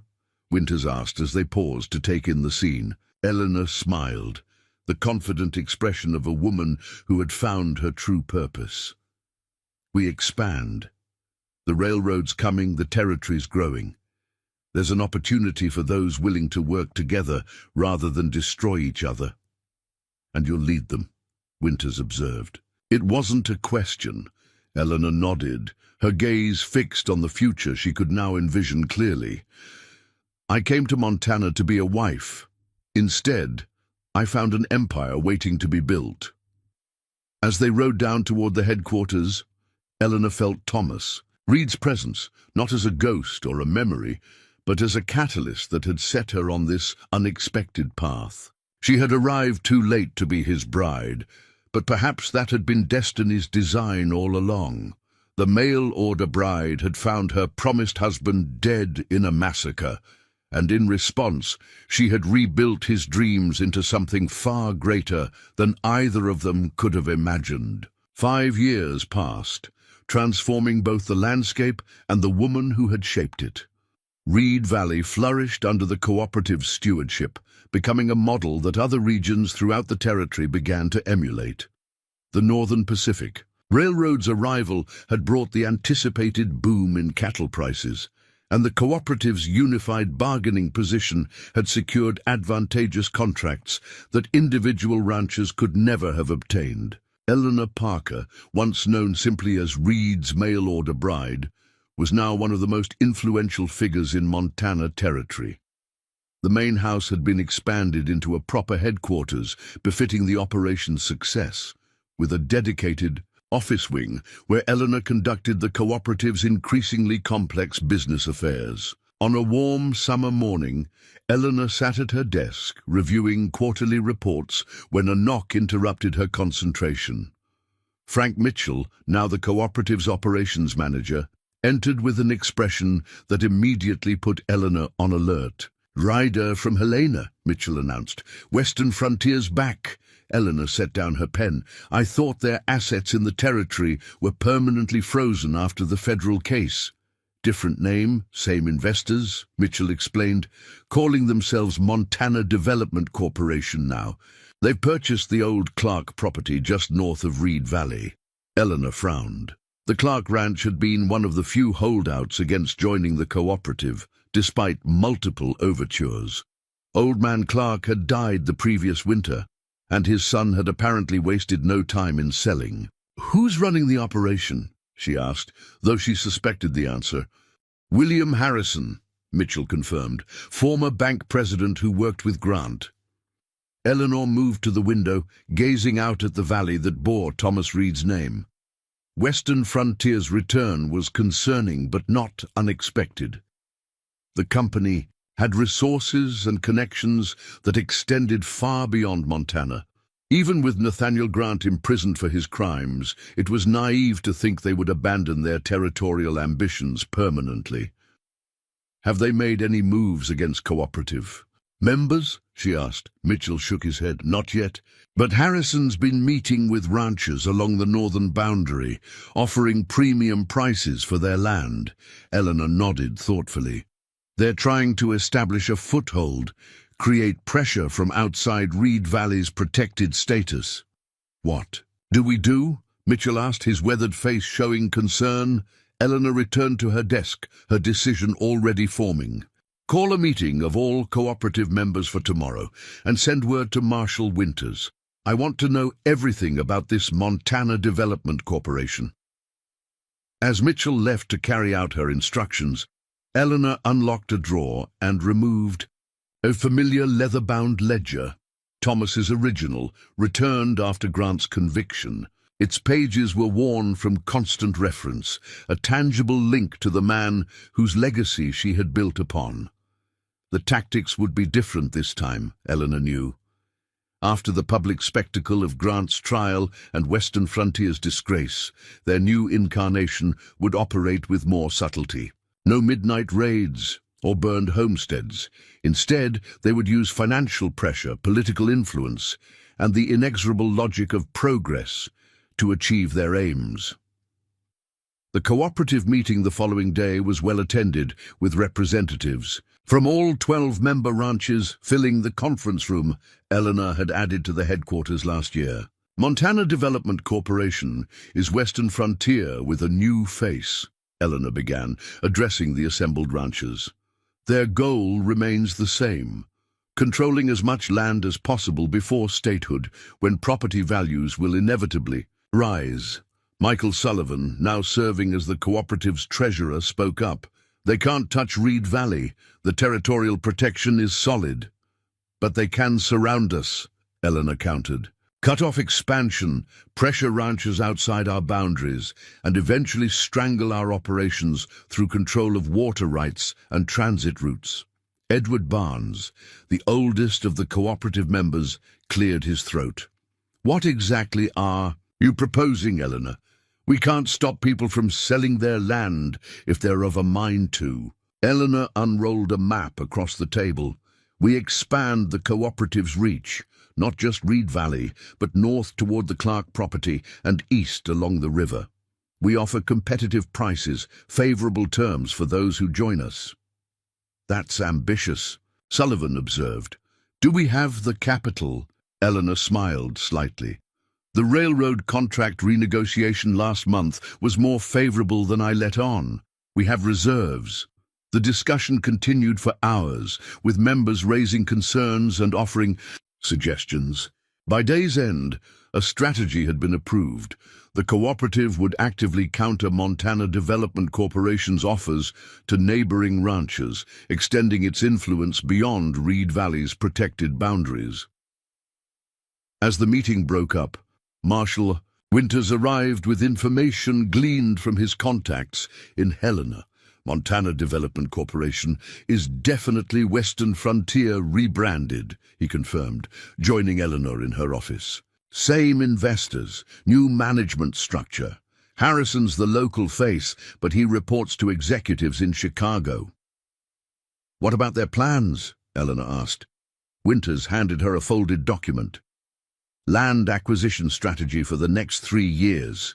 My deputy copied it from Harrison's desk during a routine inspection." Eleanor raised an eyebrow. "Routine inspection?" Winters shrugged, the ghost of a smile crossing his face. "We take safety regulations very seriously these days." The document outlined precisely what Eleanor had feared: a systematic campaign to acquire key properties surrounding Reed Valley, effectively isolating the cooperative from expansion opportunities and controlling crucial access points. "They've learned from Grant's mistakes," Eleanor observed. "No illegal tactics, nothing that would attract federal attention, just methodical business maneuvers. Legal, but not necessarily ethical," Winters agreed, "and they're moving fast. Already purchased 2 properties along the northern watershed." Eleanor studied the map, calculating. "We need to secure the eastern corridor along the river. That's where the railroad's planning their new spur line." Her finger traced the properties marked for acquisition in Montana Development Strategy. One name stood out: the Davidson Ranch, a substantial operation that controlled nearly 5 miles of river frontage. "I need to speak with Jonathan Davidson," she decided. Today, the Davidson Ranch lay 20 miles east of cooperative headquarters, a prosperous operation with well-maintained buildings and extensive pasture land stretching toward the distant mountains. As Eleanor approached, she noted new construction, a large barn, and what appeared to be additional housing for ranch hands. Jonathan Davidson met her on the porch of his ranch house. In his early 40s, Davidson had a reputation as a shrewd businessman who had expanded his father's modest holdings into one of the territory's more successful independent operations. "Miss Parker," he greeted her with polite reserve. "This is an unexpected honor, the famous Eleanor Parker gracing my humble property." Eleanor detected a hint of sarcasm beneath the courtesy. "Mr. Davidson, your operation hardly qualifies as humble. I've always admired what you've built here." Davidson gestured toward the house. "Would you care for refreshments? My wife makes an excellent lemonade." The interior of the Davidson home revealed prosperity without ostentation.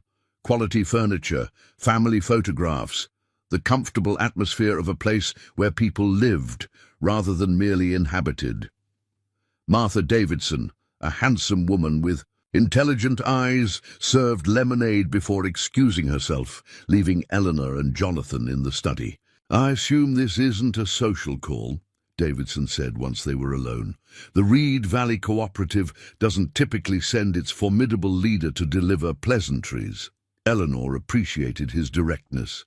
"You've been approached by Montana Development Corporation." It wasn't a question, but Davidson nodded confirmation. 2 days ago. "Generous offer for the river frontage portion of my property." Their western frontier, under a new name, Eleanor told him. Same organization that murdered Thomas Reed and tried to seize control of the entire region. Davidson's expression remained neutral.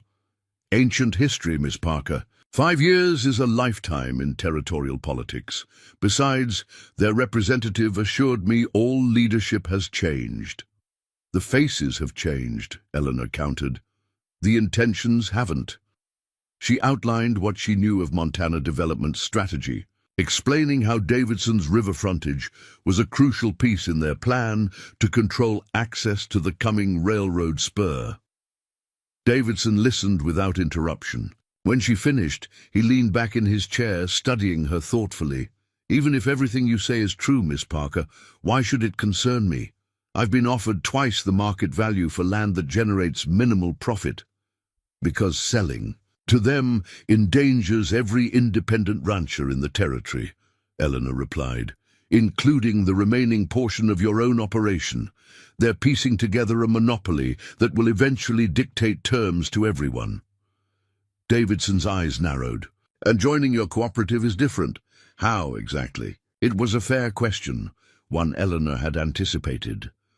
The cooperative exists to preserve independence through collective strength.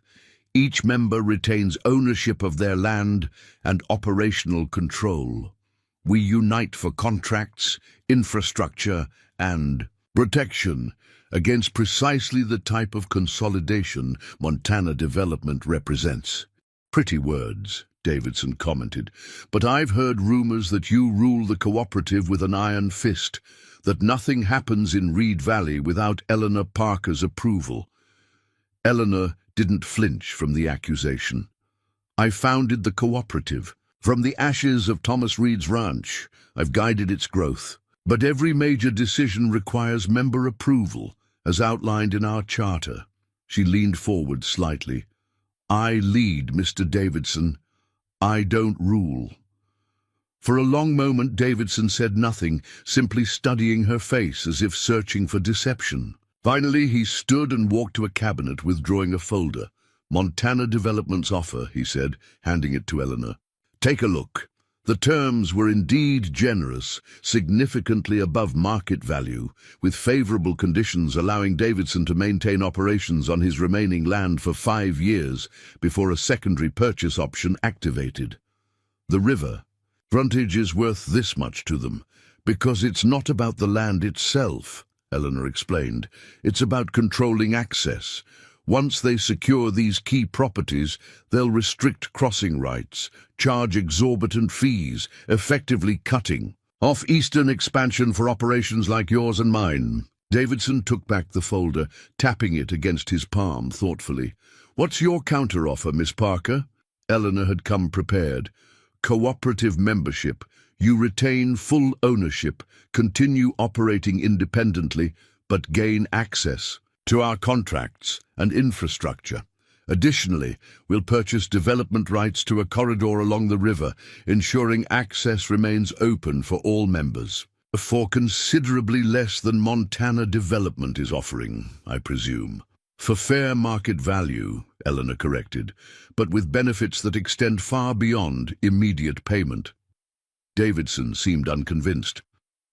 I need time to consider both options. This isn't a decision to be made hastily. Of course, Eleanor agreed, rising to leave.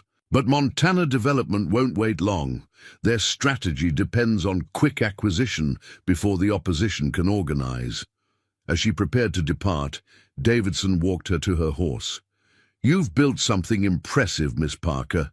The cooperative, Reed Valley, it's not what anyone expected when Thomas Reed's mail-order bride decided to stay. Eleanor mounted her horse, looking down at Davidson. Perhaps that's because I never intended to simply be Thomas Reed's wife, Mr. Davidson. I came to build a life. Circumstances merely altered the foundation. Over the next weeks, the contest between the cooperative and Montana Development Corporation intensified. 3 smaller ranches north of Reed Valley sold to Harrison's company before Eleanor could even make counteroffers. But 2 others accepted cooperative membership, strengthening their eastern position. Jonathan Davidson remained non-committal, weighing both proposals, while Montana development increased pressure for a quick decision. Marshal Winters kept Eleanor informed of developments in Helena, where William Harrison was cultivating political connections with territorial officials, including several who would likely hold positions of influence when Montana achieved statehood. "They're playing a long game," Winters observed during one of his regular visits to the cooperative headquarters, building a foundation of political support that could eventually challenge Reed Valley's protected status. Eleanor had reached the same conclusion, which means we need our own political strategy. Montana's pushing hard for statehood. When it happens, having allies in the new state government will be crucial. "You thinking of running for office, Eleanor?" Winters asked, only half joking. Eleanor smiled slightly. "A woman in a territorial government? Perhaps Montana isn't quite that progressive yet." "Don't be so sure," Winters replied. "Your reputation extends well beyond Reed Valley these days. People respect what you've built, even those who don't always agree with your methods." Eleanor considered this. She had never viewed herself as a political figure, but Winters had a point. The cooperative's influence now extended throughout the territory. Perhaps it was time to leverage that influence in new directions. The opportunity came sooner than expected. A week later, Eleanor received a letter from the territorial governor inviting her to serve on a commission preparing recommendations for land management under statehood. The appointment would require frequent travel to Helena and consultation with both agricultural and industrial interests throughout Montana. Sullivan was skeptical when Eleanor shared the news. "Sounds like they're trying to keep you occupied while Montana development makes their moves." "Perhaps," Eleanor acknowledged. "Or perhaps it's an opportunity to shape policy that will protect what we've built long after any of us are gone." Martha Davidson's unexpected visit the following day added another dimension to Eleanor's decision. Jonathan's wife arrived unannounced, asking to speak privately. "My husband is a proud man," Martha began, once they were alone in Eleanor's office, "sometimes too proud to recognize when he's being manipulated." "Montana development?" Eleanor asked. Martha nodded. "They've been pressing hard for an answer. Yesterday, Harrison visited personally."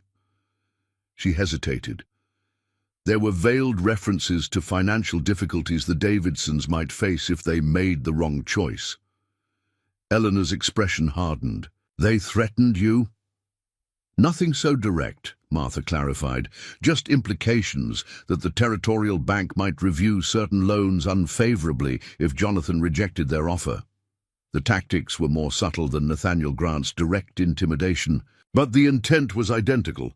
Pressure applied where it would be most effective. "What does Jonathan intend to do?"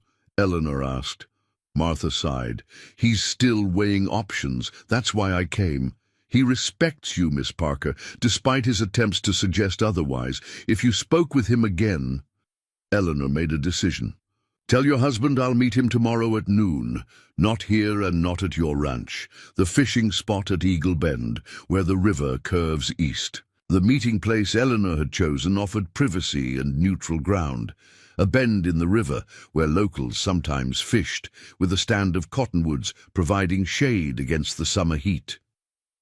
Eleanor arrived first, securing her horse and waiting beneath the trees.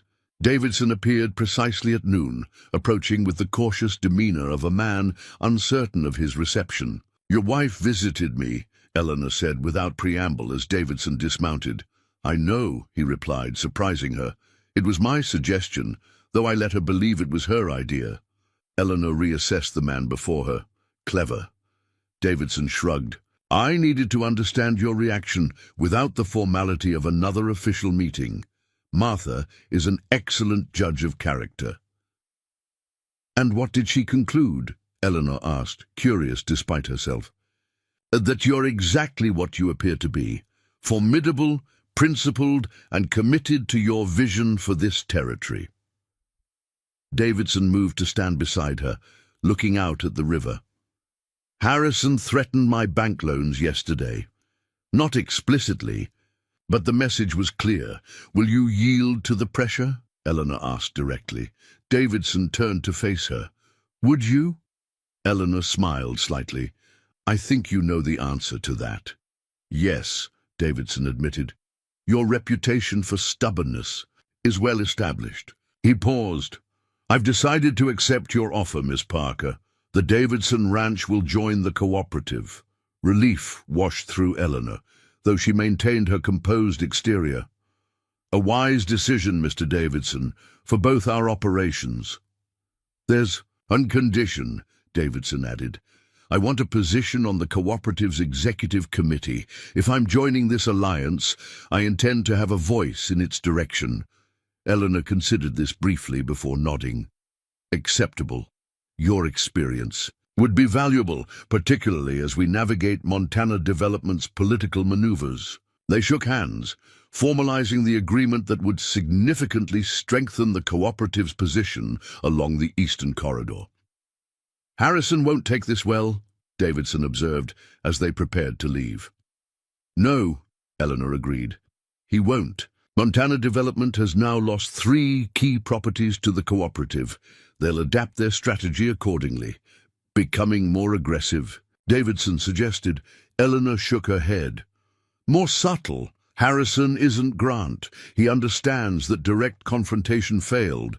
He'll seek leverage elsewhere, political connections, financial pressure, perhaps even attempting to divide cooperative members against each other. And how will you counter that? Davidson asked, clearly testing her strategic thinking. Eleanor mounted her horse, looking down at her newest ally. By changing the battlefield entirely. The governor has appointed me to the Statehood Land Commission, Davidson whistled softly. Moving into politics, Miss Parker? That's unexpected. Not politics, Eleanor corrected. Policy. Montana will soon be a state. When that happens, the frameworks established now will determine the future for operations like ours. As Davidson mounted his own horse, a new respect showed in his expression. The mail-order bride who built an empire is now shaping a state. Thomas Reed would hardly recognize what his death set in motion.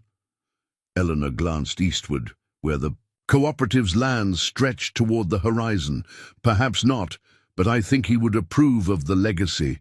They rode in different directions, Davidson toward his ranch, Eleanor back to the cooperative headquarters.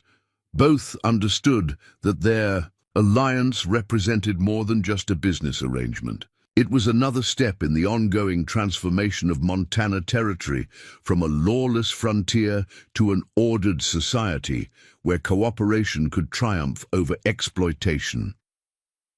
For Eleanor Parker, it was also a personal milestone, further evidence that the woman who had arrived 5 years earlier, seeking only the security of marriage, had instead discovered a capacity for leadership that had altered not just her own life, but the future of an entire region. Helena, Montana, November 8th, 1889. A crisp autumn day when history would be made.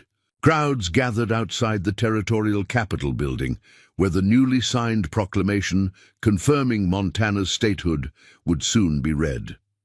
Among the distinguished guests on the platform stood Eleanor Parker, her hair now threaded with silver. At the temples, her bearing still commanding respect.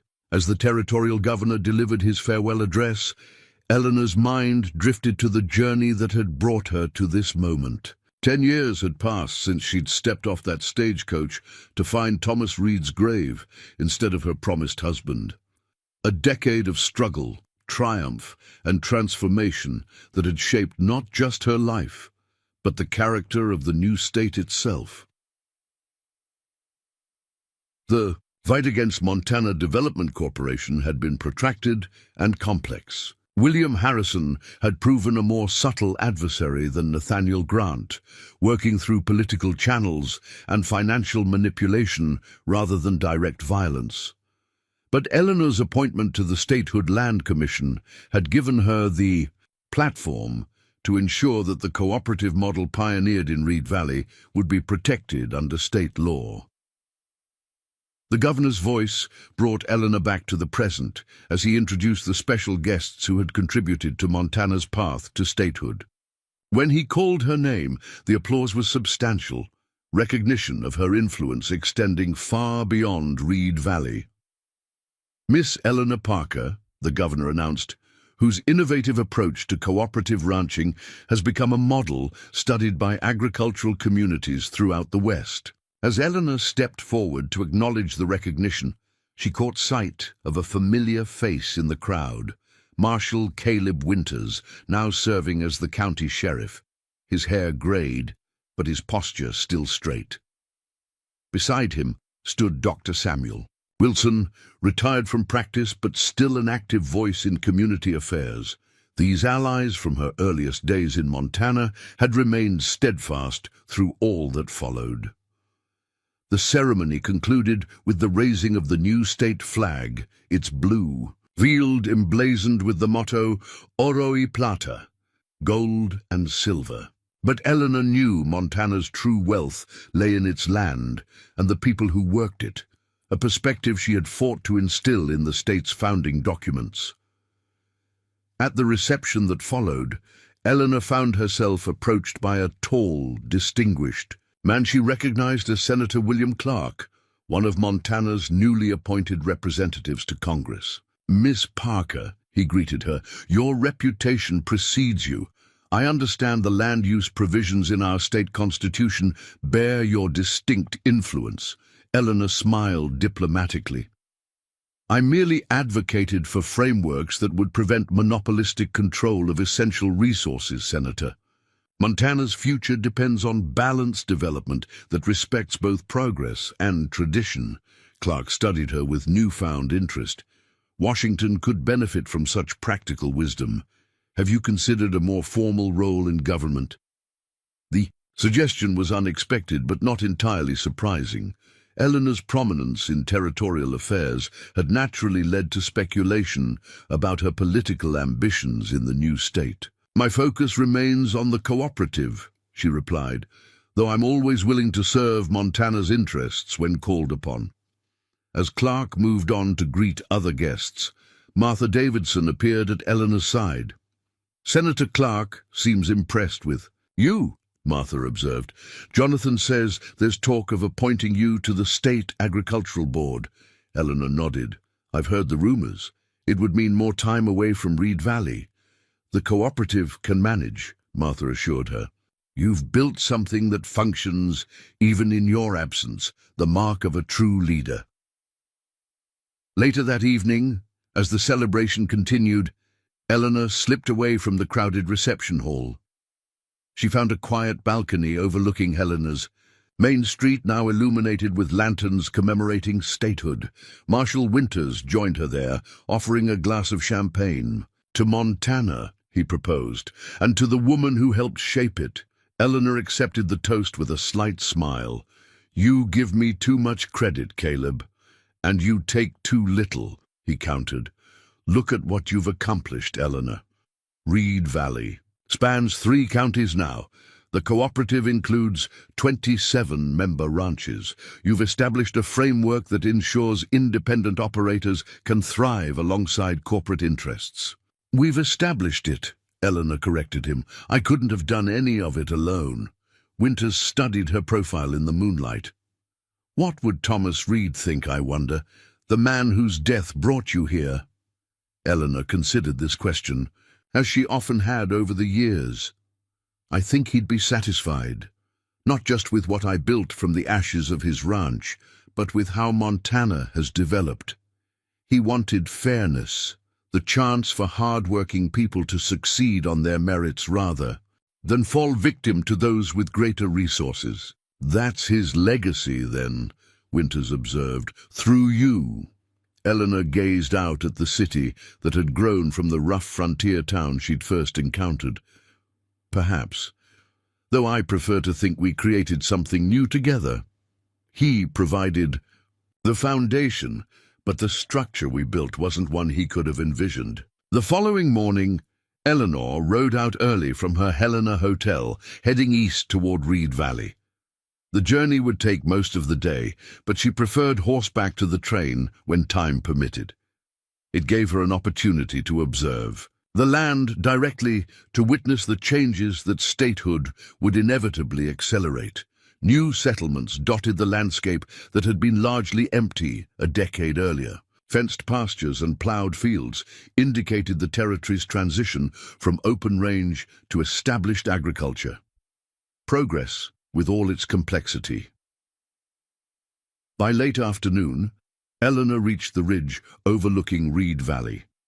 She reined in her horse, taking in the panorama below. The cooperative headquarters had grown into a small settlement of its own, with the main ranch house, administrative buildings, and housing for workers. Beyond stretched the carefully managed grasslands where cattle grazed, the lifeblood of the operation she had built from nothing. Near the horizon stood a simple stone monument that had replaced the wooden cross on Thomas Reed's grave, a more permanent marker for the man whose death had set everything in motion. As Eleanor descended toward home, she reflected on the unlikely journey that had brought her here. She had arrived as a mail-order bride, seeking security through marriage to a stranger. Instead, she had found purpose, community, and a strength within herself she'd never known existed. Montana's story as a state was just beginning. Eleanor Parker's role in that story would continue to evolve, moving beyond Reed Valley into the broader questions of how the new state would develop. But she would always return to this valley, to the empire she had built with her own hands from the ashes of tragedy. The mail-order bride had become a builder of worlds far greater than she had ever imagined. And Thomas Reed, the husband she never met, had given her not the conventional security she'd sought, but the opportunity to discover that she had never needed it at all. Up next, you've got two more standout stories right on your screen. If this one hits the mark, you won't want to pass these up. Just click and check them out. And don't forget to subscribe and turn on the notification bell so you don't miss any upload from us.